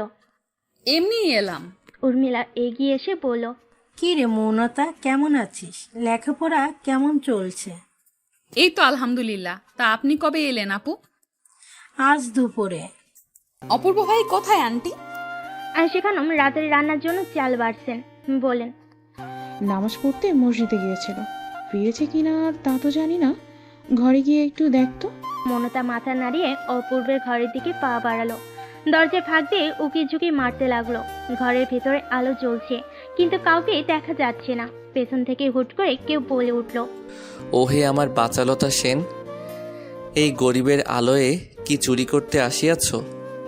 মৌনতা জিভে কামড় দিয়ে সোজা হয়ে দাঁড়ালো। তারপর ঘরের ভেতরে প্রবেশ করলো। নিজেকে ধাতস্থ করে পেছন ফিরে হাসলো। অপূর্বের উদ্দেশ্যে বলল, সোনা দানা টাকা পয়সা সব চুরি করে নিয়ে যেতে এসেছি। অপূর্ব মুচকি হেসে বিছানায় বসলো। বলল, বললাম তো, এটি গরিবের আলোয়। গরিবের আলোয় এসব দামি জিনিস থাকে না। মৌনতা ভুরু কুচকে শুধালো, তাহলে আছেটা কি? এক বাক্স নিখাত ভালোবাসা। বাক্স ছোট নাকি বড়? আমার প্রেয়সীর ইচ্ছের উপরেই সেই বাক্সের আকার নির্ভর করে। বুকের ভেতর এক প্রশান্তি বয়ে গেল মৌনতার। যেই কারণে এসেছিল সেটি আর করতে ইচ্ছে হচ্ছে না। অন্যায় বাঁধা নুসের চিরকুটটি আর অপূর্বার হাতে দেওয়া হলো না মৌনতার। বসা থেকে উঠে দাঁড়ালো মৌনতা। অপূর্বের ঘর থেকে বের হওয়ার জন্য পা বাড়ালো। তৎক্ষণাৎ পেছন থেকে সেই মোহনীয় কণ্ঠ হতে ডাক এলো, মৌনতা। অপূর্ব ডাক শুনে পেছন ফিরল মৌনতা। অপূর্ব বলল, এদিকে এসো। মৌনতা এগিয়ে এলো। অপূর্ব বসে থেকে আলমারির কাছে গেল। ভেতর থেকে একটি ছোট বাক্স বের করে মৌনতার সামনে এসে দাঁড়ালো। মৌনতা আগ্রহ ভরা দৃষ্টিতে তাকিয়ে আছে সেদিকে। অপূর্ব বক্সটি খুলে খুব সুন্দর একটি চেন মৌনতার হাতে দিয়ে পড়ল। এটি তোমার জন্য। মৌনতার ঠোঁটে হাসি ফুটে উঠল। চেনটি নাড়াচাড়া করে পড়ল। বাহ, খুব সুন্দর তো, তবে সাদা রঙের হলে আর সুন্দর লাগতো। অপূর্ব ভুরু কুচকে পড়ল। সোনা কখনো সাদা রঙের হয় নাকি? মৌনতা অবাক হয়ে শুধালো, এটি সোনার চেইন? তোমার বাবা খাইয়ে খাইয়ে একটি বলদি বড় করছে, যে কিনা সোনা এবং সিটি গোল্ডের মধ্যকার পার্থক্য বোঝে না। অপূর্বের কথাই এবার আর রাগ হলো না মৌনতার, বরঞ্চ অবাকের চূড়ান্ত পর্যায়ে পৌঁছে গেল। অপূর্ব বলল, এইভাবে হা করে তাকিয়ে আছো কেন? মুখে মশা ঢুকে যাবে তো। এত দামি একটি চেইন আমায় দিলেন, কিন্তু আপনি তো এখনো। মৌনতা অপূর্ব মৌনতাকে থামিয়ে দিয়ে পড়ল, কেউ উপহার দিলে কখনো তার দাম নিয়ে ভাবতে হয় না। উপহার সবসময় উপহারই হয়, সেটা ফুল হোক কিংবা গহনা। মৌনতা প্রতিক্রিয়াহীন হয়ে দাঁড়িয়ে আছে। অপূর্ব আবারও বলল, ভাবছো তো আমার এখনো লেখাপড়া শেষ হয়নি, অথচ তোমায় এই উপহার দিলাম কোত্থেকে, টাকা পেলাম কোত্থেকে? মৌনতা উপনিষ মাথা নাড়ল। অপূর্ব হেসে বলল, ছাত্র বলে কি আমি বেকার? জানো আমি কতগুলো টিউশন করাই? 4টে টিউশন করাই। শহরে এক একটা টিউশনির বেতন অনেক, বুঝলে? বাংলাও কেউ প্রাইভেট পড়ে? অপূর্ব হেসে উত্তরে বলল, বাংলা কি কোনো সাবজেক্ট নয় নাকি? বাংলার মধ্যেও অনেক পড়া আছে। এছাড়া আমি তো উচ্চ মাধ্যমিকে বিজ্ঞান বিভাগের ছাত্র ছিলাম, তা তো জানো। এখন বিজ্ঞানের ছাত্রদেরই টিউশন করাই।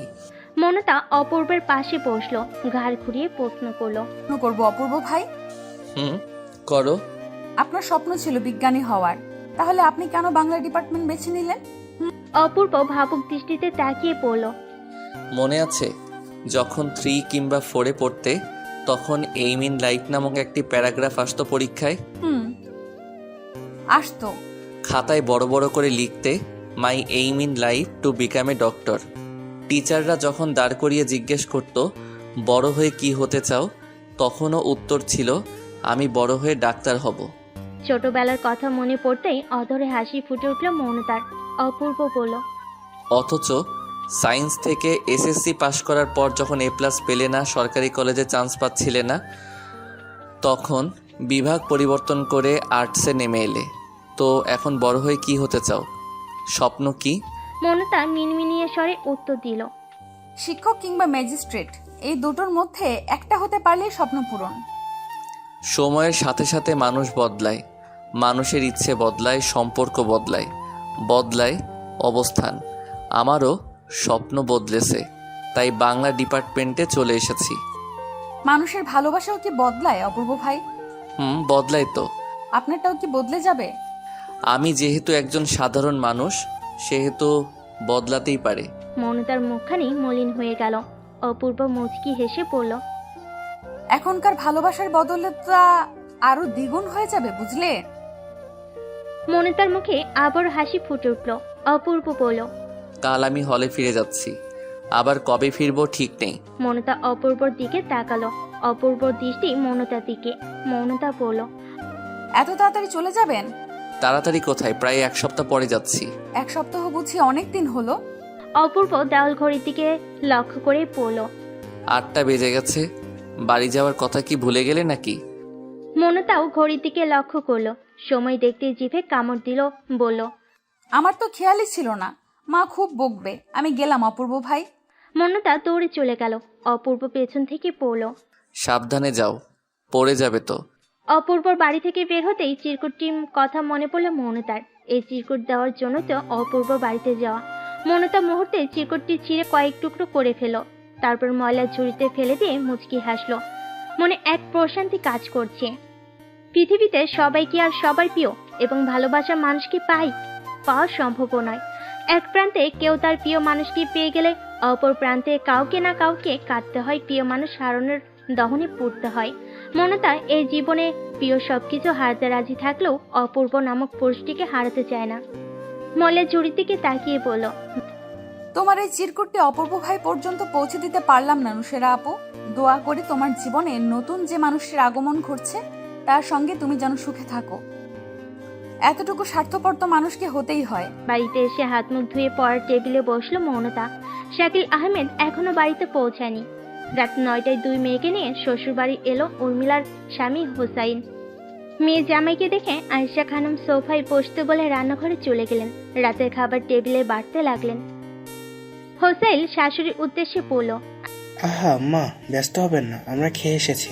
সেখানে মুখ ভার করে বললেন, খেয়ে এসেছে মানে? এটা কিন্তু ঠিক করলে না বাবা। রাস্তার মধ্যে মেয়েদের খিদে পেয়ে গিয়েছিল, তাই আর কি, বাবা মায়েরা মিলে রাতে খাবার খেয়ে চলে এলাম। তা ওদের মা কোথায় আম্মা?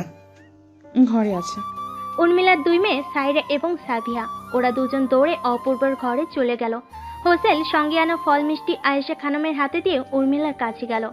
অপূর্ব তার ল্যাপটপে দ্রুত কিছু টাইপ করছে। সাইরা এবং সাবিহা দৌড়ে এসে দুজন দুপাশে দাঁড়িয়ে পড়ল। কি করছো মাম্মা? ভাগ্নিতে দেখে মৃদু হাসলো অপূর্ব। উত্তরে বলল, খুব গুরুত্বপূর্ণ একটি কাজ করছি। তা তোমরা কার সঙ্গে এলে? 2 বোন একসঙ্গে উত্তর দিল, বাবার সাথে এসেছি। কোথায় তোমাদের বাবা? বাবা মায়ের কাছে গেছে। ও। অপূর্ব ল্যাপটপ রেখে ওদের নিয়ে বিছানায় বসে পড়ল।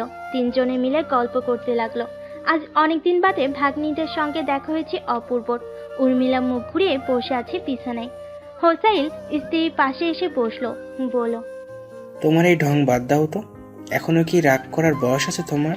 2 মেয়ের মা তুমি। মেয়েদের রেখে কেউ বাপের বাড়ি এসে বসে থাকে? উর্মিলা ঝাঁঝালো কণ্ঠে বলল, বয়স হলে কি অনুভূতিরা হারিয়ে যায়? এতদিন বাদে আমার ভাই এসেছে আর আমি আসবো না? নিজের বোনেরা এলে তো পাগল হয়ে যান, তখন আমি কিছু বলি? হোসেল বিরক্ত হয়ে কপাল কুঁচকে ফেল। উর্মিলা আর কিছু বলল না, উঠে গিয়ে ঘরের বাইরে চলে এলো। অপূর্বর ঘরের দরজার কাছে দাঁড়িয়ে মেয়েদের উদ্দেশ্যে বলল, সাইরা, সাবিয়া, আয় আমার সাথে। অপূর্ব তুই খেতে যা। সাইরা সাবিয়া মায়ের সঙ্গে চলে গেল আর অপূর্ব গেল খাবার টেবিলে। দাউদ ইসলাম খেতে বসে পড়েছেন। অপূর্ব বসতেই আয়েশা খানম ছেলের খাবার সহ প্লেট এগিয়ে দিলেন। অপূর্ব খেতে লাগলো। আয়েশা খানম ছেলের উদ্দেশ্যে প্রশ্ন করলেন, আর কদিন থেকে গেলে হতো না? অপূর্ব খাওয়া থামিয়ে জবাব দিল, একেবারে তোমাদের কাছে থাকার জন্যই তো এখন দূরে থাকছি মা। ভালো করে লেখাপড়া করছি। আয়েশা খানম দীর্ঘশ্বাস ফেলেন। দাউদ ইসলাম জিজ্ঞেস করলেন, কাল কখন রওনা দিবি? সকাল 8টা 8:30টার মধ্যেই বের হব বাবা। তাহলে তো খুব সকালে উঠতে হবে। খেয়ে গিয়ে ঘুমিয়ে পড়বি, আজ আর পড়তে বসতে হবে না। অপূর্ব মাথা নাড়িয়ে খেতে লাগলো। হোসেল আজ রাতটি এখানেই থেকে গেল।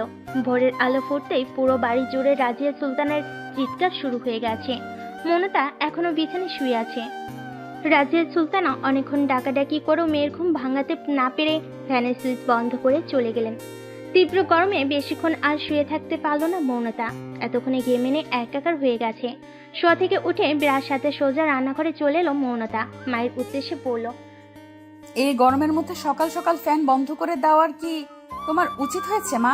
রাজিয়া সুলতানা সকালে নাস্তা তৈরি করছেন। রাগ মিশ্রিত কণ্ঠে বলেন, সোজা আঙ্গুলে ঘি না উঠলে আঙ্গুল বাঁকা করতে হয়, শুনিসনি?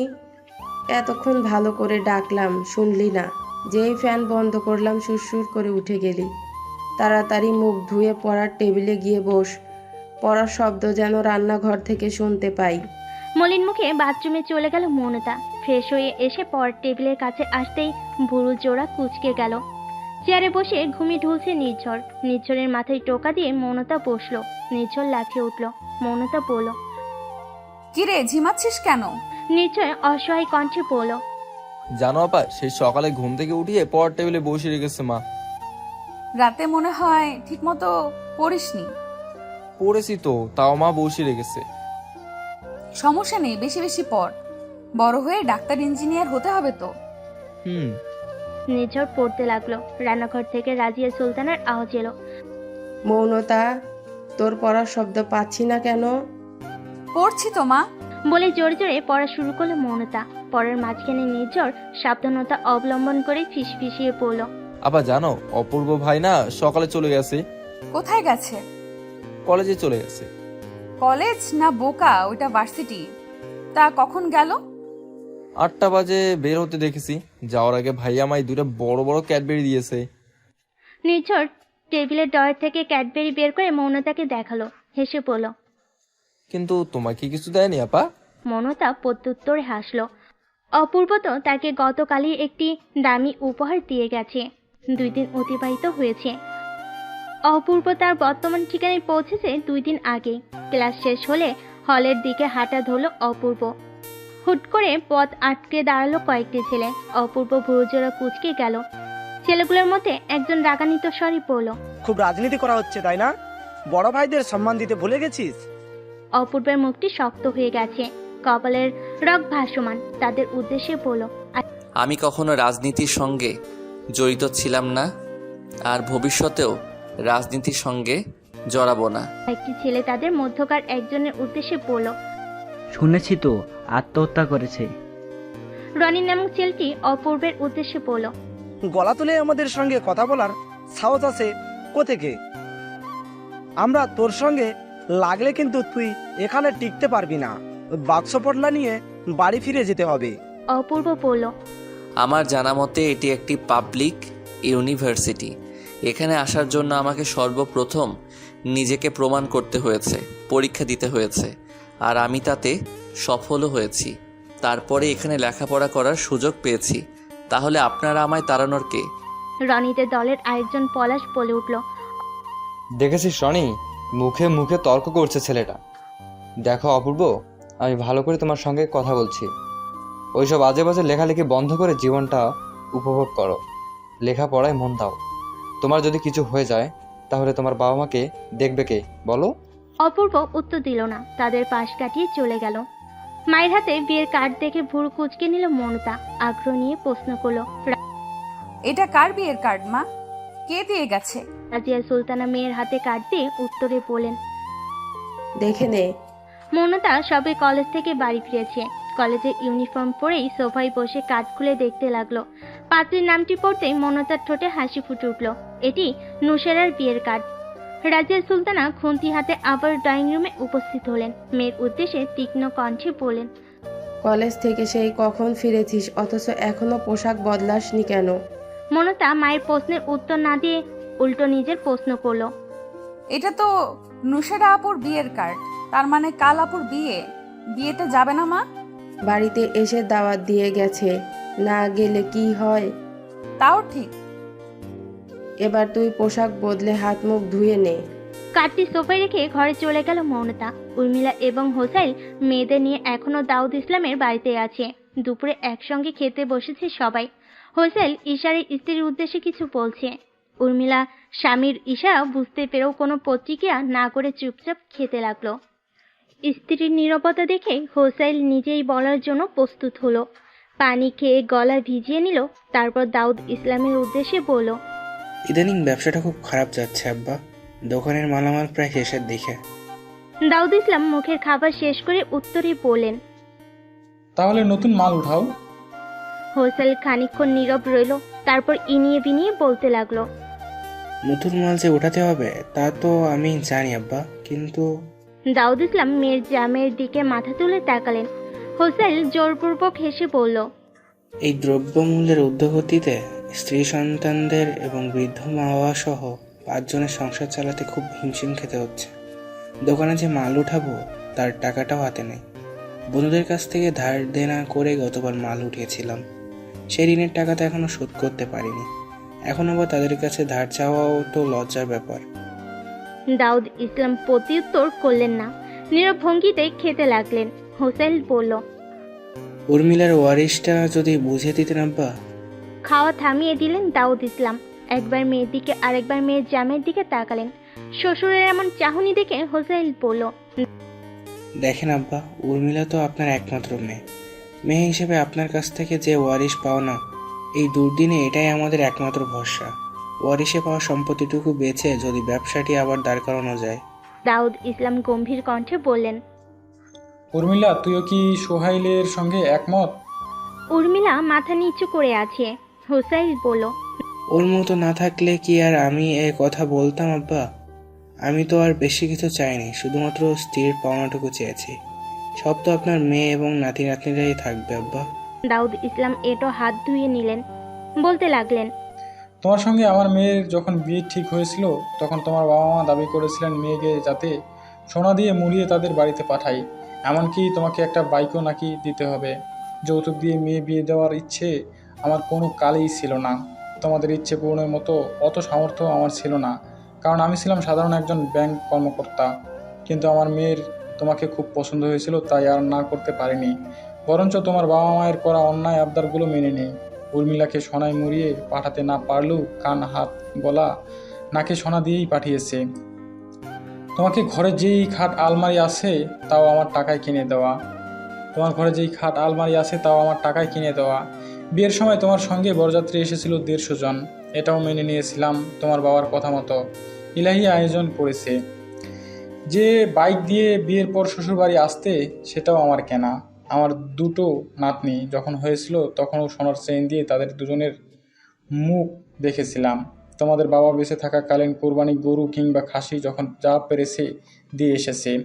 কোরবানিটাও তোমরা আমার টাকায় দিয়েছ। কখনো কিছু বলিনি, কারণ সবসময় ভেবেছি আমার মেয়ে তো সুখী হবে। প্রায় 1 সপ্তাহ হয়ে গেছে এখানে আসছো। নিজেরা সবজি দিয়ে খেলেও প্রতিদিন মাছ মাংস তোমাদের পাতে ঠিক তুলে দিচ্ছে। আমি মধ্যবিত্ত বাবা, এই যে এত টাকা খরচ করেছি, এগুলো কোত্থেকে এসেছে? তোমাদের দাবি মেটানোর জন্য আমার বাবার রেখে যাওয়া জমি বিক্রি করে দিয়েছে, ব্যাংক থেকে ধার দেনা করেছে, রিটায়ার্ডের যে টাকাটা হাতে পেয়েছিলাম তা দিয়ে সেই ঋণ পরিশোধ করেছে। হোসেন দমলো না, আরো কিছু বলতে চাইল, কিন্তু দাউদ ইসলাম আবারও বলতে লাগলেন, তোমার শাশুড়িকে যখন বিয়ে করেছিলাম তখন যৌতুক ছিল সমাজে প্রচলিত প্রথা, কিন্তু আমি আমার শ্বশুরের কাছ থেকে একটা কানা করিও নেইনি। অথচ তোমাদের চাওয়ার কোনো শেষ নেই। শ্বশুরের ঘাড় ভেঙে খাওয়ার স্বপ্ন দেখা বন্ধ করো বাবা। তুমিও এখন মেয়ের বাবা। আমার তো একটা মাত্র মেয়ে, কিন্তু তোমার হচ্ছে 2টো মেয়ে। এখনো যদি বউ বাচ্চা পালতে হিমশিম খাও, শ্বশুরের কাছে হাত পাতো, তাহলে আমার স্থানে এলে কি করবে? হোসেন চুপ করে রইল। দাউদ ইসলাম বলেন, উর্মিলার আর কোনো ওয়ারিশে বাড়িতে নেই। মেয়েকে বিয়ে পাশ করিয়ে বিয়ে দিয়েছিলাম। উজাড় করে মেয়ের সঙ্গে সব জিনিসপত্র পাঠিয়েছে তার শ্বশুর বাড়িতে। বিয়ের পর তোমার মা শুধু নাক ফুলটাই দিয়েছিল, বাকি সব গহনা আমার দেওয়া। এগুলো উড়ে উড়ে আসেনি, বরং টাকা খরচ করে কিনতে হয়েছে। আমার কাছে এখন শুধু এই বাড়িটাই আছে শেষ সম্বল হিসাবে। এটাও যদি তোমাদের দিয়ে দেই, আমার ছেলের কি হবে? ওর তো ওর বাবার সম্পত্তির উপর অধিকার আছে। ছেলেটাকে মাস শেষে একটা টাকাও দিতে পারি না, সারাদিন টিউশন করে নিজের খরচ নিজেই চালায় সে। এখন যদি সব কিছু বোনকে দিয়ে দেই, তাহলে ওর সঙ্গে তো অন্যায় করা হবে। তাই আমাদের কিছু নিয়ে তুমি কথা বলো না বাবা। তোমার যখন ইচ্ছে তুমি এখানে এসে বেড়াবে, তাতে আমার কোনো আপত্তি নেই। দাউদ ইসলাম বসা থেকে উঠে ঘরের দিকে হাঁটা ধরলেন। হোসেন লাজ লজ্জা ভেঙে পড়ল। তাহলে ওয়ারিশ দিবেন না? দাউদ ইসলামের রাগ মুহূর্তেই বেড়ে গেল। তেজি কণ্ঠে বললেন, পুরুষ মানুষের মেরুদণ্ড থাকাটা খুবই জরুরি।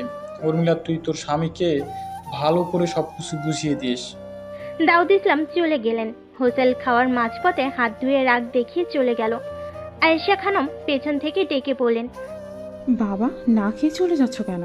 হোসেন উত্তর দিল না। উর্মিলাও ঠিকমতো আর খেলো না। ঘরে গিয়ে ব্যাগ গোছাতে লাগলো। সাইরা মায়ের উদ্দেশ্যে প্রশ্ন করলো, ব্যাগ গোছাচ্ছ কেন মা? আমরা কি চলে যাব? আর কদিন থাকি না মা? লেখাপড়া থেকে দূরে থাকলেই তো তোমাদের ভালো লাগে। এসব ফাঁকিবাজি আর চলবে না, যাও তৈরি হয়ে এসো। সাইরা মলিন মুখে সাবিয়াকে নিয়ে তৈরি হতে চলে গেল। উর্মিলা ব্যাগ গুছিয়ে বোরকা পরে মেয়েদের নিয়ে ঘর থেকে বের হলো। আয়েশা খানম নিচু স্বরে বলেন, তোর বাবার কথা রাগ করিস না মা। রাগ করব না কেন মা? বাবা যা বলেছে সত্যিই বলেছে। এই কথাগুলো যদি আরো কয়েক বছর আগে বলতো, প্রতিবাদ করতো, তাহলে হয়তো আজ ওনার লোভটা এতটা বাড়তো না। আয়েশা খানম চুপ হয়ে গেলেন। উর্মিলা বলল, আসি মা। আয়েশা খানম মেয়ের মুখের দিকে তাকিয়ে রইলেন। উর্মিলা সেই দৃষ্টি উপেক্ষা করে বেরিয়ে এলো বাবার বাড়ি থেকে। পুরো ঘর জুড়ে জামা কাপড় ছড়িয়ে ছিটিয়ে রাখা। গালে হাত দিয়ে বিছানার এক কোণে বসে আছে মৌনতা। নির্ঝর ভুরকুচকে জিজ্ঞেস করলো, এগুলো এভাবে ফেলে রেখেছো কেন আপা? মৌনতা গোমরা মুখে উত্তর দিল, নুসেরা আপুর বিয়েতে কোনটা পরবো বুঝতে পারছি না, শাড়ি পরবো নাকি লেহেঙ্গা। নির্ঝর কাপড়গুলোর দিকে চোখ বুলে একটি সোনালী রঙের লেহেঙ্গা এনে মৌনতার সামনে রাখলো। তারপর বলল, আপা এটা পরো, এটা অনেক সুন্দর। তুই সুন্দরের কি বুঝিস? বাচ্চা ছেলে একটা। নির্ঝর রেগে গেল, বলল, আমি তোমার থেকেও ভালো বুঝি। মৌনতা মুখ বাঁকালো। নির্ঝর মৌনতার দিকে আবার এগিয়ে দিল লেহেঙ্গাটি, বলল, এটা পরো না আপা। মৌনতা দীর্ঘশ্বাস ফেলে লেহেঙ্গা নিজের হাতে নিয়ে পড়ল। আচ্ছা আচ্ছা, তুই যা, আমি রেডি হয়ে আসছি। নির্ঝর হেসে চলে গেল ঘর থেকে। মৌনতা লেহেঙ্গা পরে আয়নার সামনে দাঁড়ালো। খুঁটিয়ে খুঁটিয়ে নিজেকে দেখছে। না, খারাপ লাগছে না, বরং বেশ ভালোই দেখতে লাগছে। মাথায় হিজাব বেঁধে ঠোঁটে হালকা লিপস্টিক দিয়ে ঘর থেকে বের হলো মৌনতা। শাকিল আহমেদ এবং রাজিয়া সুলতানা তৈরি হয়ে বসে আছে। মৌনতা আসতেই রওনা দিলেন নুসেরার বাড়ির উদ্দেশ্যে। রং বেরঙের লাইট দিয়ে সাজানো হয়েছে বাড়ি। অতিথিরা চলে এসেছে বিয়ে বাড়িতে। নুসেরা বিষণ্ণ মনে বসে আছে। মেয়েরা তাকে বউ সাজিয়ে চলে গেছে ঘরের বাইরে। নতুন বর চলে এসেছে এতক্ষণে, সবাই সেখানে গিয়েছে। ধীরে ধীরে সময় অতিবাহিত হচ্ছে, আর নুসেরার মনের আশঙ্কাটা বেড়ে চলেছে। মনের ভেতর এক বিশাল আকারের ঝড় বইছে। অনেক কষ্টে চোখের পানি আটকে রেখেছে নুসেরা। অতঃপর সেই কাঙ্ক্ষিত সময় এলো। কাজী চলে এসেছে। নুসেরাকে নিয়ে তার বড় ভাইয়ের বউ আদিবা বরের পাশের আসনে বসালো। কাজী বিয়ে পড়ানো শুরু করে দিয়েছে, কিন্তু সেদিকে নুসেরার ধ্যান মন কিছুই নেই। মৌনতারা পৌঁছে গেছে খানিকক্ষণ আগেই। দুই বাড়ি দূর তো 8-10 মিনিট হবে। কিছুটা দূরে দাঁড়িয়ে নুসেরার দিকে তাকিয়ে আছে মৌনতা। বর এতক্ষণে কবুল বলে দিয়েছে। কাজী সাহেব এবার নুসেরাকে কবুল বলতে বলল, কিন্তু নুসেরার কান পর্যন্ত যেন কথাটি পৌঁছাচ্ছে না। নুসেরার বাবা গম্ভীর কণ্ঠে মেয়ের উদ্দেশ্যে বলেন, কি হলো, কবুল বল। বাবার কথাটি কর্ণ করে পৌঁছাতেই আটকে উঠল নুসেরা। শুকনো ঢোক গিলে পরপর 3 বার কবুল বলে দিল। কোণে কবুল বলতেই সবাই আলহামদুলিল্লাহ বলে উঠল। বিয়ের কাজ সম্পূর্ণ হতেই মৌনতা এগিয়ে গেল নুসেরার কাছে। মৌনতাকে দেখে নুসেরা বিচলিত হয়ে উঠল। ফিসফিস করে কান্না জড়িত কণ্ঠে বলল, মমতা, আমার তো বিয়ে হয়ে গেছে রে, এবার কি হবে? তুই চিঠিটা অপূর্বকে দিয়েছিলি? কি বলেছিল অপূর্ব? সে এলো না কেন? কোথায় সে? মৌনতা ঘাবড়ে গেল। কিছুক্ষণ চুপ করে রইল। মৌনতার চুপ থাকা দেখে নুসেরা আবারও প্রশ্ন করল, কিরে, উত্তর দিচ্ছিস না কেন? মৌনতা দম নিয়ে শক্ত গলায় পড়ল, অপূর্ব ভাই ঠিক তার পরের দিনই হলে ফিরে গেছে আপু, কিন্তু চিঠিটা ওনার হাত পর্যন্ত পৌঁছায়নি। চমকে গেল নুসেরা। প্রশ্নবিদ্ধ দৃষ্টিতে তাকিয়ে আছে মৌনতার দিকে। মৌনতা নিজের দিকে তাকিয়ে পড়ল, আমি অপূর্ব ভাইকে চিঠিটা দিতে গিয়েও দিতে পারিনি আপু, পারলে আমায় মাফ করে দিও। আমি যে অপূর্ব ভাইকে খুব ভালোবাসি আপু, নিজের ভালোবাসার মানুষকে অন্যের হতে দেই কি করে, তাই চিঠিটা আমি দেইনি ওনাকে। একটু থেমে মৌনতা পড়ল, অতীত ভুলে যাও আপু, নতুন জীবন নিয়ে ভাবো, দোয়া করে খুব সুখী হবে তুমি। মৌনতার কথাগুলো বিশ্বাস করতে কষ্ট হচ্ছে নুসেরার। অবাক নয়নে তাকিয়ে আছে মৌনতার পানে। মৌনতা সেই দৃষ্টির দিকে তাকানোর মতো সৎ সাহস পেল না। দৃষ্টি নত করে নুসেরার সামনে থেকে চলে এলো। সন্ধ্যার আগেই বাড়ি ফিরে এসেছে মৌনতা। বিদায়ের সময় নুসেরা অনেক কেঁদেছে। কাঙ্ক্ষিত ব্যক্তির নিকট অব্যক্ত অনুভূতিগুলো চোখের পানি দ্বারা জড়িয়ে দিয়ে ছুটে চলেছে তার নতুন ঠিকানায়। অথচ কেউ একজন জানলই না তাকে একটি মেয়ে ভালোবেসেছে, নিজের জীবনে খুব করে চেয়েছে। অতঃপর সেই মেয়েটি তার অনুভূতি এবং ভালোবাসাগুলো সেই ব্যক্তির নিকট পৌঁছে দিতে ব্যর্থ হয়েছে। নতুন এক সম্পর্কে আবদ্ধ হয়ে অপরিচিত একজনের সঙ্গে মেঘের ভেলার মতো ছুটে চলেছে অচেনা জায়গায়। এই ধুলোবালির মধ্যে এসব কি খাচ্ছ? পেট খারাপ হবে তো। সবেমাত্র একটি বড় সাইজের বেলপুরি মুখে ঢুকিয়েছে মৌনতা। পরিচিত কণ্ঠস্বর শুনে পিছু ফিরতেই চেনা মুখটি দেখতে পেল। মুখের খাবার দ্রুত শেষ করে দোকানিকে টাকা দিয়ে এগিয়ে গেল। চমকায়িত কণ্ঠে বলল, অপূর্ব ভাই। অপূর্ব ভুরু কুঁচকে নিয়ে বলল, এসব অস্বাস্থ্যকর খাবার খেয়েই যে দুদিন পর পর অসুস্থ হয়ে যাও, তা কি তোমার মা জানে? আমি কি রোজ রোজ এইসব খাই নাকি অপূর্ব ভাই? অপূর্ব প্রসঙ্গ বদলে জিজ্ঞেস করলো, কলেজ ছুটি? কলেজ তো সেই কখন ছুটি হয়েছে, এমনকি আমার কোচিংও শেষ। ও, তাহলে যাওয়া যাক। মৌনতা মাথা নাড়িয়ে বান্ধবীদের থেকে বিদায় নিয়ে অপূর্বের সঙ্গে হাঁটা ধরল। হাঁটতে হাঁটতে অনেকটা পথ অতিক্রম করেছে তারা। মৌনতা প্রশ্ন করলো, কখন এলেন অপূর্ব ভাই? এই তো এক্ষুনি। এক্ষুনি মানে বাড়িতে যাননি? না, ক্লাস শেষে সোজা এখানে চলে এসেছি। ও। আর কথা হলো না দুজনের মধ্যে। শুরু হলো নীরবতা। নীরবতা ভেঙে অপূর্ব প্রশ্ন করলো, নূশেরার দেওয়া চিঠিটা আমায় দিলে না কেন? কোথায় সেই চিঠিটা? আজকে উঠল মৌনতা। প্রতিমধ্যে হাঁটা থেমে গেল তার। অপূর্ব দৃষ্টি মৌনতার দিকে। মৌনতার নীরবতা দেখে অপূর্ব পড়ল। কি হলো, উত্তর দিচ্ছ না কেন? মৌনতা নিচু স্বরে শুধালো, চিঠি সম্বন্ধে আপনি জানলেন কিভাবে অপূর্ব ভাই? নূশেরা বেশ কয়েকবার মেসেজ দিয়েছিল আমায়, কিন্তু কিছু ঝামেলার কারণে মেসেজগুলো চোখে পড়েনি। গতকাল রাতে ইনবক্সে ঢুকতেই মেসেজগুলো দেখলাম। মৌনতা পুনরায় নীরব রইল। অপূর্ব বলল, গতকাল বিয়ে হয়ে গেছে নূশেরার, তাই না? চিঠিটা আমায় দিলে না কেন? মৌনতা অপূর্ব চোখের দিকে দৃষ্টি স্থির রেখে বলল, দিলে কি হতো অপূর্ব ভাই? আপনি কি নুশেরা আপুর ডাকে সাড়া দিতেন, বিয়েটা ভেঙে দিতেন? অপূর্ব মুচকি হাসলো, বলল, রিকশায় করে শহর ঘুরবে আজ? মৌনতা ডানে মাথা হেলিয়ে পড়ল। অপূর্ব হাতের ইশারায় রিকশা থামিয়ে মৌনতাকে নিয়ে উঠে গেল তাতে। রিকশা চলতে লাগলো। অপূর্ব দৃষ্টি চলন্ত রাস্তায়। মৌনতার উদ্দেশ্যে বলল, আমরা আমাদের জীবনে কত মানুষকেই ভালোবাসি, কত মানুষকেই নিজের করে চাই, তাই বলে কি সবাইকে পাওয়া সম্ভব হয়ে ওঠে? মৌনতা দুদিকে মাথা নাড়িয়ে না বোঝালো। অপূর্ব বলল, প্রতিটি মানুষের অনুভূতি ভিন্ন, ভালোবাসা, ভালো লাগা এবং এগুলো প্রকাশ করার ধরনও ভিন্ন। সেক্ষেত্রে নূশেরা হচ্ছে আমার ভালো একজন বন্ধু। বন্ধু হিসেবে তার প্রতি আমার ভালোবাসা, ভালো লাগা ছিল। মৌনতাও বুঝতে পারল না অপূর্ব কেন এসব বলছে। তবুও মনোযোগ সহকারে অপূর্বর কথা শুনছে সে। অপূর্ব এবার কঠিন গলায় পড়ল, তোমার উচিত ছিল চিঠিটা আমি পর্যন্ত পৌঁছে দেওয়া। একটি চিঠি নিশ্চয়ই কারো অনুভূতি, ভালোবাসার পরিবর্তন করতে পারে না। আমার প্রতি এত ঠুনকো বিশ্বাস তোমার মনে? মৌনতা মাথা নিচু করে নিল।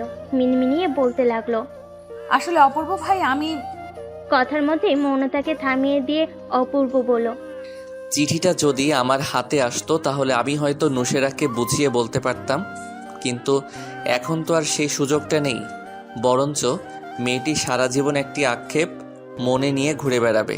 সে ভাববে তার হৃদয়ের কথা আমি জানতে পারিনি বলেই আজ আমাদের দূরত্ব তৈরি হয়েছে। ভাববে তোমার কারণেই আমাদের আলাদা হতে হয়েছে।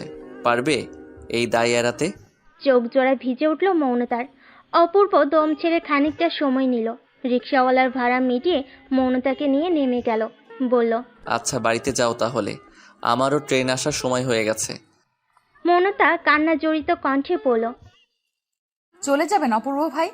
অপূর্বর কপালে কয়েকটি ভাঁজ পড়ল। গম্ভীর কণ্ঠে বলল, চোখে পানি কেন? এটা কি আমাদের শেষ দেখা নাকি যে কাঁদছো? এখনো সন্ধ্যা হতে তো ঘন্টাখানিক দেরি অপূর্ব ভাই, আর কিছুক্ষণ থেকে গেলে হতো না? শেষের কথাটুকু একটু টেনেই বলল মৌনতা। অপূর্ব স্বভাব সুলভ মুচকি হাসলো, বলল, বুঝেছি, তুমি আমার ট্রেন মিস করাবে। একদিন ট্রেন মিস করলে কি খুব ক্ষতি? ট্রেন মিস করে না হয় আমার হাত ধরুন, তার পরিপ্রেক্ষিতে আমি বলবো তুমি হাতটি শুধু ধরো, আমি হব না আর কারো। অপূর্ব গম্ভীর মুখে উত্তর দিল, আর আমি তার উত্তরে বলবো তোমাকে ছোঁয়ার নেই তো আমার সাধ্য, দেখতে পাওয়া সেই তো বড় ভাগ্য। কেন সাধ্য নেই অপূর্ব ভাই? কারণ তোমার উপর আমার অধিকার নেই। অধিকার এমনি এমনি আসে না, অর্জন করে নিতে হয়। তার প্রচেষ্টাই তো করছি। তোমার বাবা তো আর বেকার ছেলের হাতে মেয়ে বিয়ে দিবেন না। মৌনতা মুখ গোমরা করে বলল, বাবারা এমন কেন হয়? অপূর্ব মৃদু হেসে উত্তর দিল, প্রত্যেক বাবারাই চায় তার মেয়ে যেন রানীর মতন থাকে, কোনো অভাব অনটন দুঃখ কষ্ট যেন তাকে ছুঁতে না পারে। তাই কোনো বাবা বেকার ছেলের সঙ্গে মেয়ে বিয়ে দিতে চায় না। তাদের জায়গায় আমি থাকলে আমিও এটাই চাইতাম। ভালো থাকার জন্য, সুখে থাকার জন্য টাকাটাই কি সব অপূর্ব ভাই? টাকাই সব। মৌনতা ঘোর প্রতিবাদ করে বলল, মোটেও না, টাকাই সব নয়। সুখে থাকার জন্যই ভালোবাসাই যথেষ্ট। মাছ মাংস ছাড়া ভাত খেতে পারো? মৌনতাও বুঝলো না এই প্রশ্ন কোথা থেকে এলো, তবু উত্তর দিল, না। বাজারে মাছ মাংসের দাম কত জানো? মৌনতা দুদিকে মাথা নাড়ল। অপূর্ব বলল, 2 দিন না খেয়ে থাকতে পারবে? রাগ করে 3 দিন না খেয়ে থাকার রেকর্ডস আছে। রাগ করে সবাই না খেয়ে থাকতে পারে, কিন্তু যখন রাগ চলে যায় তখন না খেয়ে থাকা সহজ নয়। বেঁচে থাকার জন্য, সুখে থাকার জন্য টাকাটাই সব। অভাব থাকলে ভালোবাসা জানালা দিয়ে পালায়। ডাল ভাত খাওয়ার জন্য টাকা লাগে, পোশাক ক্রয়ের জন্য টাকা লাগে। এই যে আমি তোমার সঙ্গে দেখা করতে এসেছি, এর পেছনেও টাকা লেগেছে। কিভাবে? গাড়ি ভাড়া। হেঁটে হেঁটে তো আর এতটা পথ অতিক্রম করা যায় না, তাই টাকা খরচ করে গাড়ি ভাড়া দিয়ে তারপরেই তো আসতে হয়েছে। ও তাই আবেগ দিয়ে কখনো কিছু ভাববে না।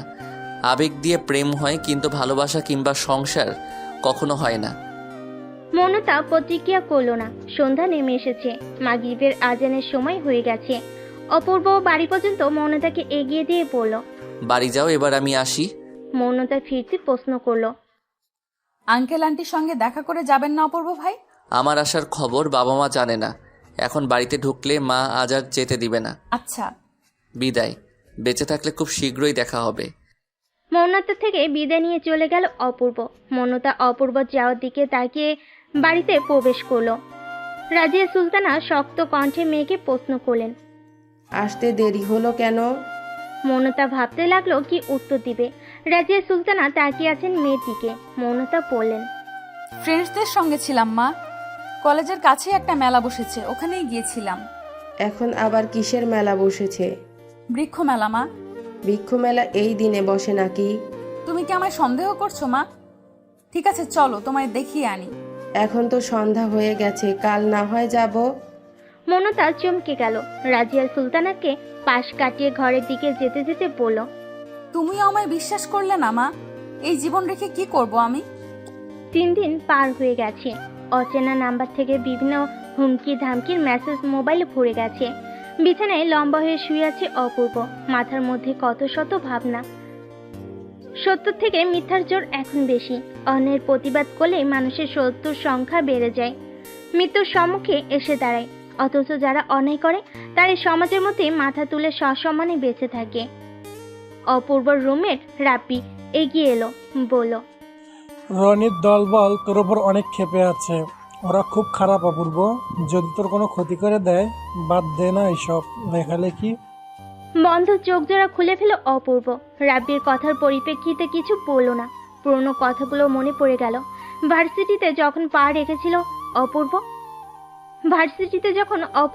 রেখেছিল তখন তার ভেতরে ছিল হাজারো স্বপ্ন। পাবলিক বিশ্ববিদ্যালয় নিয়ে প্রত্যেক শিক্ষার্থীর ভেতরেই অনেক স্বপ্ন থাকে।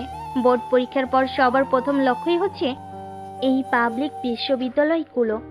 অপূর্বরও ঠিক তাই ছিল। কিন্তু ওই যে বলে না, বাইরে যা চাকচিক্যময়, ভেতরে তা শুধুই নিকষ কালো অন্ধকারের মতো। র্যাগিং আইনগত অপরাধ হলেও লোকচক্ষুর আড়ালে অনেক সিনিয়র আছে যারা জুনিয়রদের ওপর বিভিন্ন অবান্তর কাজ চাপিয়ে দেয়। আর যারা তাদের কথা শুনে না, অন্যায় আবদার মানতে চায় না, তাদের ওপর নেমে আসে নির্মম অত্যাচার। অপূর্ব যেদিন প্রথম ভার্সিটিতে আসে তখন তার কাছে সব ছিল অচেনা। বড় ভাইদের সালাম না দেওয়ার অপরাধে সারাদিন রোদের মধ্যে দাঁড়িয়ে থাকতে হয়েছিল তাকে। পেতে হয়েছিল বেদব উপাধি। এরপর থেকে প্রায় সময়ই সেই সিনিয়ররা হলরুমে আসতো, বিরক্ত করত তাদের। শেষে বাধ্য হয়ে অপূর্ব এর প্রতিবাদ করে, আর তারপর থেকে তাদের শত্রুতে পরিণত হয়। প্রথম এই রুমটায় অপূর্বরা 5 জন থাকতো। সবার সামনে কান ধরে উঠা বসা করানোই তাদের মধ্যকার একজন তো লজে আত্মহত্যার পথ বেছে নিয়েছে, আর একজন হল পরিত্যাগ করেছে।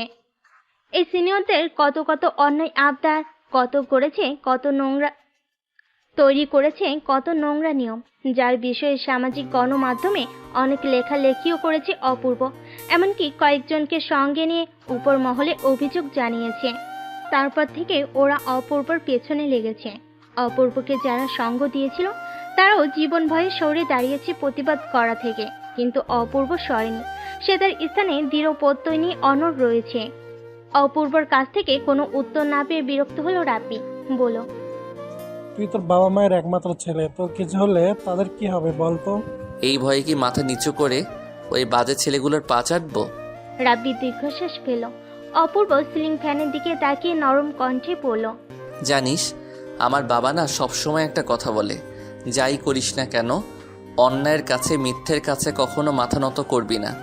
আর আমি আমার বাবার আদর্শে বড় হয়েছি, তাই এদের এই হুমকি ধামকিতে আমার কিচ্ছু যায় আসে না। এছাড়া আমি তো আর আগ বাড়িয়ে তাদের সঙ্গে ঝামেলায় জড়াইনি, বরং ওরা নিজ থেকে এসে ঝামেলা করেছে। বুঝলাম, তোকে বুঝিয়ে কোনো লাভ নেই। রাব্বি দমে গিয়ে নিজের বিছানায় চলে গেল। অপূর্ব আগের মতোই শুয়ে আছে। দাউদ ইসলাম চা খাচ্ছেন। আয়েশা খানম স্বামীর পাশে বসলেন। ইতস্তত করে বললেন, মেয়ে জামাই সেই যে রাগ করে গেল, আর তো মেয়ে এবং নাতিনদের নিয়ে এলো না। তুমি যদি একবার ফোন দিতে। দাউদ ইসলাম চায়ের চুমুক দিয়ে বললেন, এই নিয়ে আর কোনো কথা হবে না। নিজেদের ইচ্ছে হলে আসবে, ইচ্ছে না হলে আসবে না। কাউকে ডেকে নিয়ে আসতে পারবো না। আয়েশা খানম দীর্ঘশ্বাস ফেললেন। খাবার টেবিলে সবাই একসঙ্গে বসে রাতের খাবার খাচ্ছে। খাওয়া শেষে শাকিল আহমেদ বললেন, সকাল সকাল কিন্তু সবাই তৈরি থিকো, 9টার বাসে কিন্তু রওনা দিব আমরা। মনতা ভুরু কুচকে নিল। নির্ঝর প্রশ্ন করলো, কেন বাবা? তোর বড় চাচার বাড়ি। মনতা প্রশ্ন করলো, কেন বাবা? রাজিয়া সুলতানা উত্তর দিলেন, তোর নাইমা আপুর বিয়ে, তাই কাল ওখানে যাব আমরা। রাত 11:30।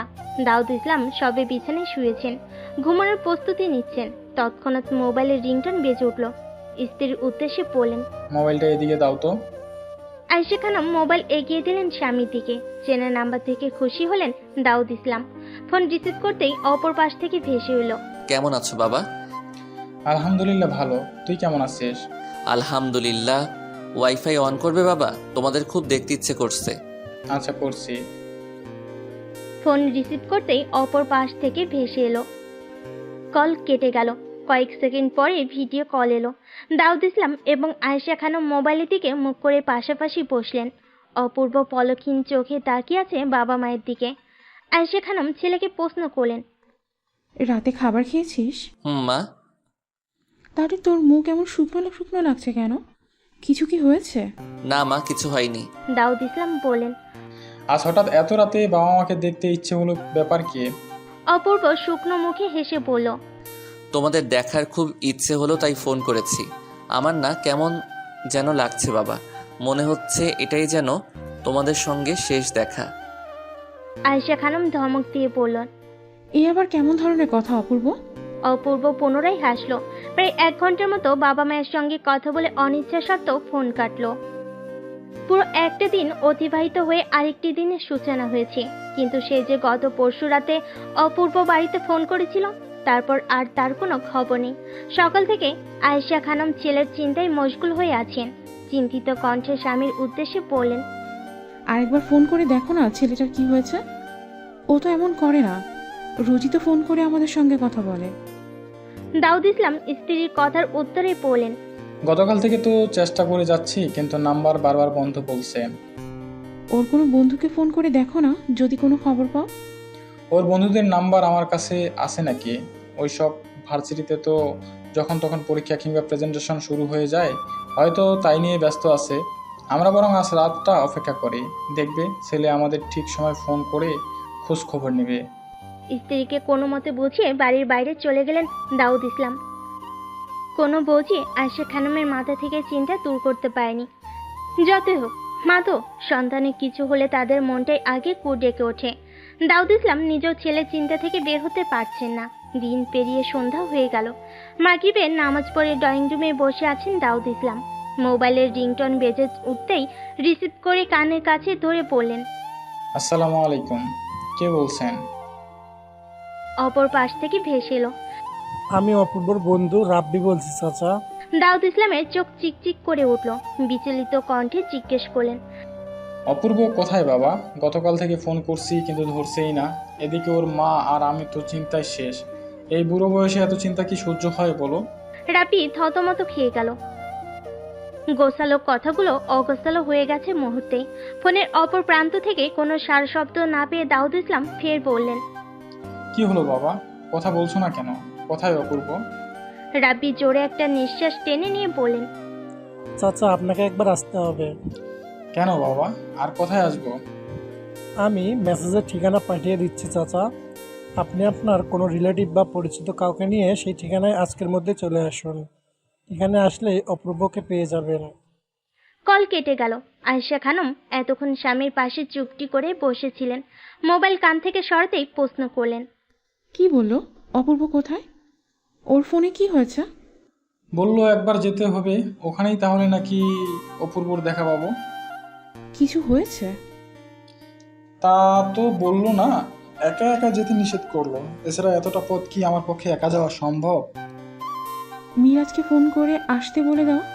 ছেলেটা ঠিক আছে কিনা কে জানে। মিরাজ এলেই বেরিয়ে পড়বে। দাউদ ইসলাম স্ত্রীর কথা মতো বড় ভাইয়ের ছেলেকে ফোন করে আসতে বলে দিয়ে ঘরে চলে গেলেন তৈরি হওয়ার জন্য। চাচার ফোন পেয়ে মিরাজ তৎক্ষণাৎ বাড়ি থেকে বের হয়ে গেল। বিয়ে বাড়ি থেকে মৌনতা এবং তার পুরো পরিবার নিজেদের আবাসস্থলে ফিরেছে।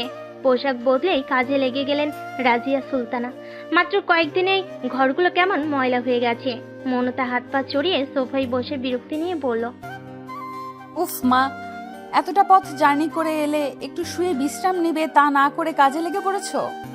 রাজিয়া সুলতানা মেঝে ঝাড়ু দিতে দিতে উত্তর দিলেন, আমি কি তোর মতো নোংরা নাকি সব কিছু অপরিষ্কার রেখে শুয়ে থাকবো? এটা তো পরেও করা যেত। সময়ের কাজ সময়ে করতে হয়, পরের জন্য রেখে দিলে সেই কাজ কখনোই সফল হওয়া যায় না। মৌনতা চুপ হয়ে গেল। মায়ের সঙ্গে কথা বাড়লে যে সে কথাই পারবে না তা বুঝে গেছে। মিরাজকে সঙ্গে নিয়ে কাঙ্ক্ষিত ঠিকানায় পৌঁছেছেন দাউদ ইসলাম। একটি ছেলে এগিয়ে এলো তাদের দিকে। দাউদ ইসলামের দিকে তাকিয়ে সালাম দিয়ে বলল, আমি ফোন করেছিলাম আঙ্কেল। তা অপূর্ব কোথায় বাবা? এবার তো নিয়ে চলো ওর কাছে। রাপি মুখখানি মলিন হয়ে গেল, বলল, জি আঙ্কেল চলুন। মর্গে কয়েকজন মিলে একটা লাশকে ঘিরে দাঁড়িয়ে আছে। মুখে তাদের আতঙ্ক বিরাজ করছে। দাউদ ইসলাম এবং মিরাজকে নিয়ে সেখানে উপস্থিত হলো রাপি। কপালে কয়েকটি ভাঁজ পড়ল দাউদ ইসলামের। প্রশ্ন করলেন, এখানে কেন নিয়ে এলে? এটা তো মর্গ, এখানে তো মৃত মানুষ থাকে। চোখ দুটো লাল হয়ে গেছে রাপির। মনে হচ্ছে এই যেন বর্ষণ হবে। নীরব ভঙ্গিতে এগিয়ে গেল সেই মৃতদেহের দিকে। মুখের ওপর থেকে কাফনের কাপড় সরিয়ে দিয়ে দৃষ্টি সরিয়ে নিল। পরিচিত মুখটি দেখে অন্তরাত্মা কেঁপে উঠল দাউদ ইসলামের। পৃথিবীর সবচেয়ে নিকৃষ্ট দৃশ্যপট হচ্ছে জীবিত পিতার দৃষ্টির সম্মুখে সন্তানের লাশ। ছোট ছোট কদম ফেলে এগিয়ে গেল দাউদ ইসলাম। অক্ষিদয় ভিজে গেছে ওনার। শিশুসুলভ কণ্ঠে বললেন, অপূর্ব বাপ, আমার এই অসময়ে এভাবে এখানে শুয়ে আছিস কেন? এই দেখ তোর বাবা এসেছে, চোখ খোল এবার। নিস্তেজ প্রাণহীন দেহ পড়ে আছে বেডে, নেই কোনো সারা শব্দ। দাউদ ইসলাম হাউমাউ করে কেঁদে দিলেন। কাঁদতে কাঁদতে চিৎকার করে বললেন, কি হয়েছে আমার ছেলের? ও কথা বলছে না কেন? কেন আমার কথা শুনছে না? আমার ছেলে তো কখনোই আমার অবাধ্য ছিল না।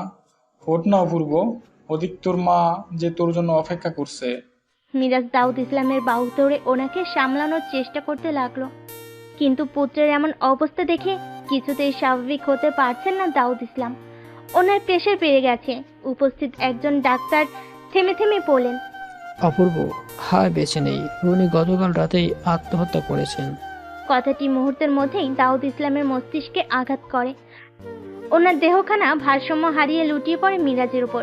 মিরাজ দুই হাত দিয়ে দাউদ ইসলামকে ধরে আশেপাশে তাকিয়ে বলে ওঠে, জ্ঞান হারিয়েছে, দয়া করে কেউ আমায় সাহায্য করুন। রাপি এবং আরো দুজন ছেলে মিলে দাউদ ইসলামকে ধরাধরি করে অন্য কেবিনে নিয়ে গেল। ডাক্তাররাও ওনাকে চেক আপ করতে লাগলো। মিরাজ সেখান থেকে প্রস্থান করলো। রাপির উদ্দেশ্যে বলল, আত্মহত্যা করার মতো ছেলে তো অপূর্ব নয়, সত্যি করে বলেন কি হয়েছিল? মাথা নিচু করে আছে রাপি। রাপির থেকে কোনো উত্তর না পেয়ে বাকিদের জিজ্ঞেস করলো মিরাজ, কিন্তু কারোর কাছ থেকে কোনো উত্তর পাওয়া যায়নি। রাত 1:30। অ্যাম্বুলেন্স ঝংকার তুলে বাড়ির সামনে এসে দাঁড়িয়েছে। এমন বিদঘুটের শব্দে আশেপাশের বিল্ডিংয়ের মানুষের ঘুম ভেঙে গেছে। কেউ কেউ জানালা দিয়ে উকি দিয়ে ঘটনা বোঝার চেষ্টা করছে, আবার কেউ বা নিচে নেমে চলে এসেছে।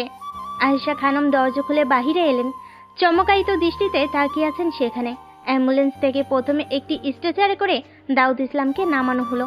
আয়েশা খানম বিচলিত কণ্ঠে বললেন, ওর কি হয়েছে? এভাবে শুয়ে আছে কেন? মিরাজ নিচু স্বরে বলল, চাচা অসুস্থ হয়ে গেছেন, প্রেশার বেড়ে গেছে, ওনাদের ঘরটা দেখিয়ে দিন চাচি। আয়েশা খানম ওনাদের ঘর দেখিয়ে দিয়ে পেছন পেছন যেতে লাগলেন। দাউদ ইসলামকে বিছানায় শুয়ে দিয়ে চলে এলো ওয়ার্ড বয়রা। পরপর আরেকটি স্ট্রেচারে করে নামানো হলো অপূর্বর প্রাণহীন দেহ। বসার ঘরে রাখা হলো সেই স্ট্রেচার। স্বামী শিওরে বসে সর্ষে তেল দিয়ে হাত মালিশ করে দিচ্ছেন আয়েশা খানম। উর্মিলা এবং হোসাইলও পৌঁছে গেছে এখানে। মেয়েদের রেখে হোসাইল এসেছে বৃদ্ধ শাশুড়ির নিকট। মেয়ে এবং মেয়ে জামাইকে দেখে সৌজন্য হাসলেন আয়েশা খানম, বলেন, এত রাতে তোরা নিশ্চয় বাবার অসুস্থতার কথা শুনেই চলে এসেছিস। চিন্তা করিস না, তোদের বাবা এখন অনেকটাই সুস্থ, এখন শুধু জ্ঞান ফেরার পালা। কেঁদে দিল উর্মিলা। আয়েশা খানম শুধালেন, আহা, কাঁদছিস কেন? বললাম তো গুরুতর কিছু হয়নি। কান্না জড়িত কণ্ঠে উর্মিলা মায়ের উদ্দেশ্যে বলল, মা বাহিরে চলো। কেন? অপূর্বকে দেখবে না? অপূর্ব খেয়েছে?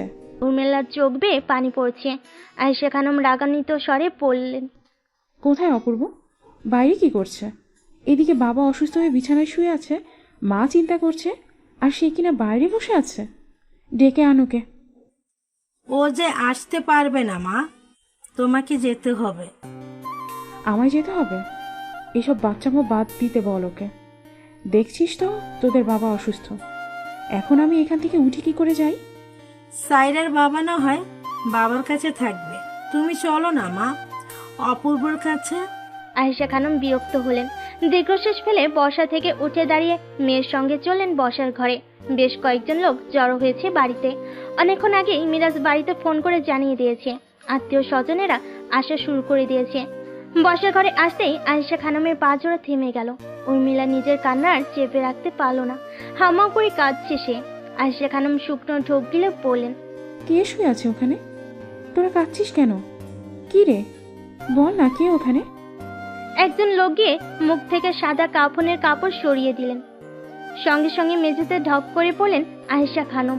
ছেলের গালে হাত রেখে বলেন, অপূর্ব, এই অপূর্ব, অপূর্ব এভাবে শুয়ে আছে কেন বাবা? উর্মিলা মায়ের পাশে বসে পড়ল, কাঁদতে কাঁদতে বলল, অপূর্ব আর নেই মা, ও চলে গেছে আমাদের ছেড়ে। রেগে গেলেন আয়েশা খানম। হিংস্র দৃষ্টিতে মেয়ের দিকে তাকিয়ে বলেন, কি সব ভাজা ভাজা কথা বলছিস তুই? অপূর্ব নেই মানে? এই তো আমার ছেলে আমার সামনে শুয়ে আছে। এবার আহ্লাদি স্বরে বললেন, আমার ছেলেটার অনেক ঘুম পেয়েছে, মনে হয় তাই ঘুমিয়ে গেছে। তোরা কি ওকে নিয়ে ঘরে শুয়ে দে না? আয়েশা খানমের বড় যা অর্থাৎ মিরাজের মা এগিয়ে এলো। আয়েশা খানমের গালে আলতো করে হাত রেখে বলেন, বোঝার চেষ্টা করো উর্মিলার মা, আমাদের অপূর্ব আর বেঁচে নেই, সত্যিটা মেনে নাও, তোমার ছেলে আর নেই। এক ঝটকায় জায়ের হাত সরিয়ে দিয়ে বিচলিত কণ্ঠে বলেন, আমার এইটুকু একটা ছেলে, ও মরবে কেন? ও বুঝেছি, অপূর্ব তোমাদের সবাইকে এসব শিখিয়ে দিয়েছে, তাই না?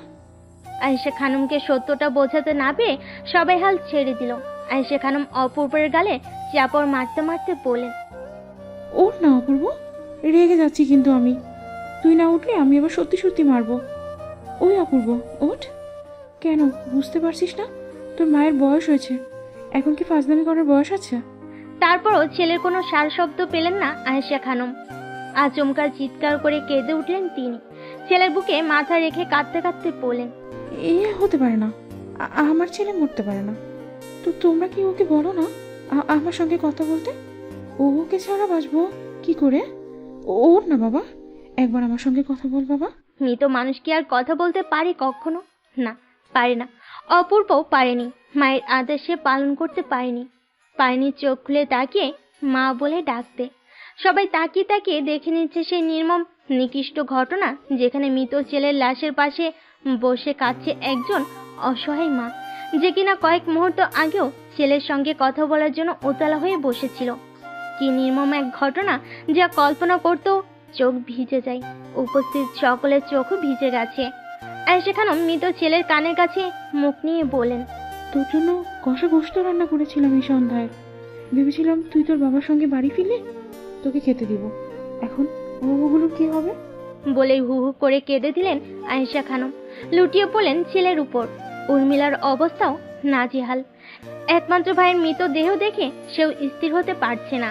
যে ভাইকে একসময় কোলে পিঠে করে বড় করেছে, খাইয়ে দিয়েছে, যে ভাই আপু ডেকে পেছন পেছন ঘুরেছে, তার লাশও যে চোখ দিয়ে দেখতে হবে তা ভুলেও কখনো ভাবিনি সে।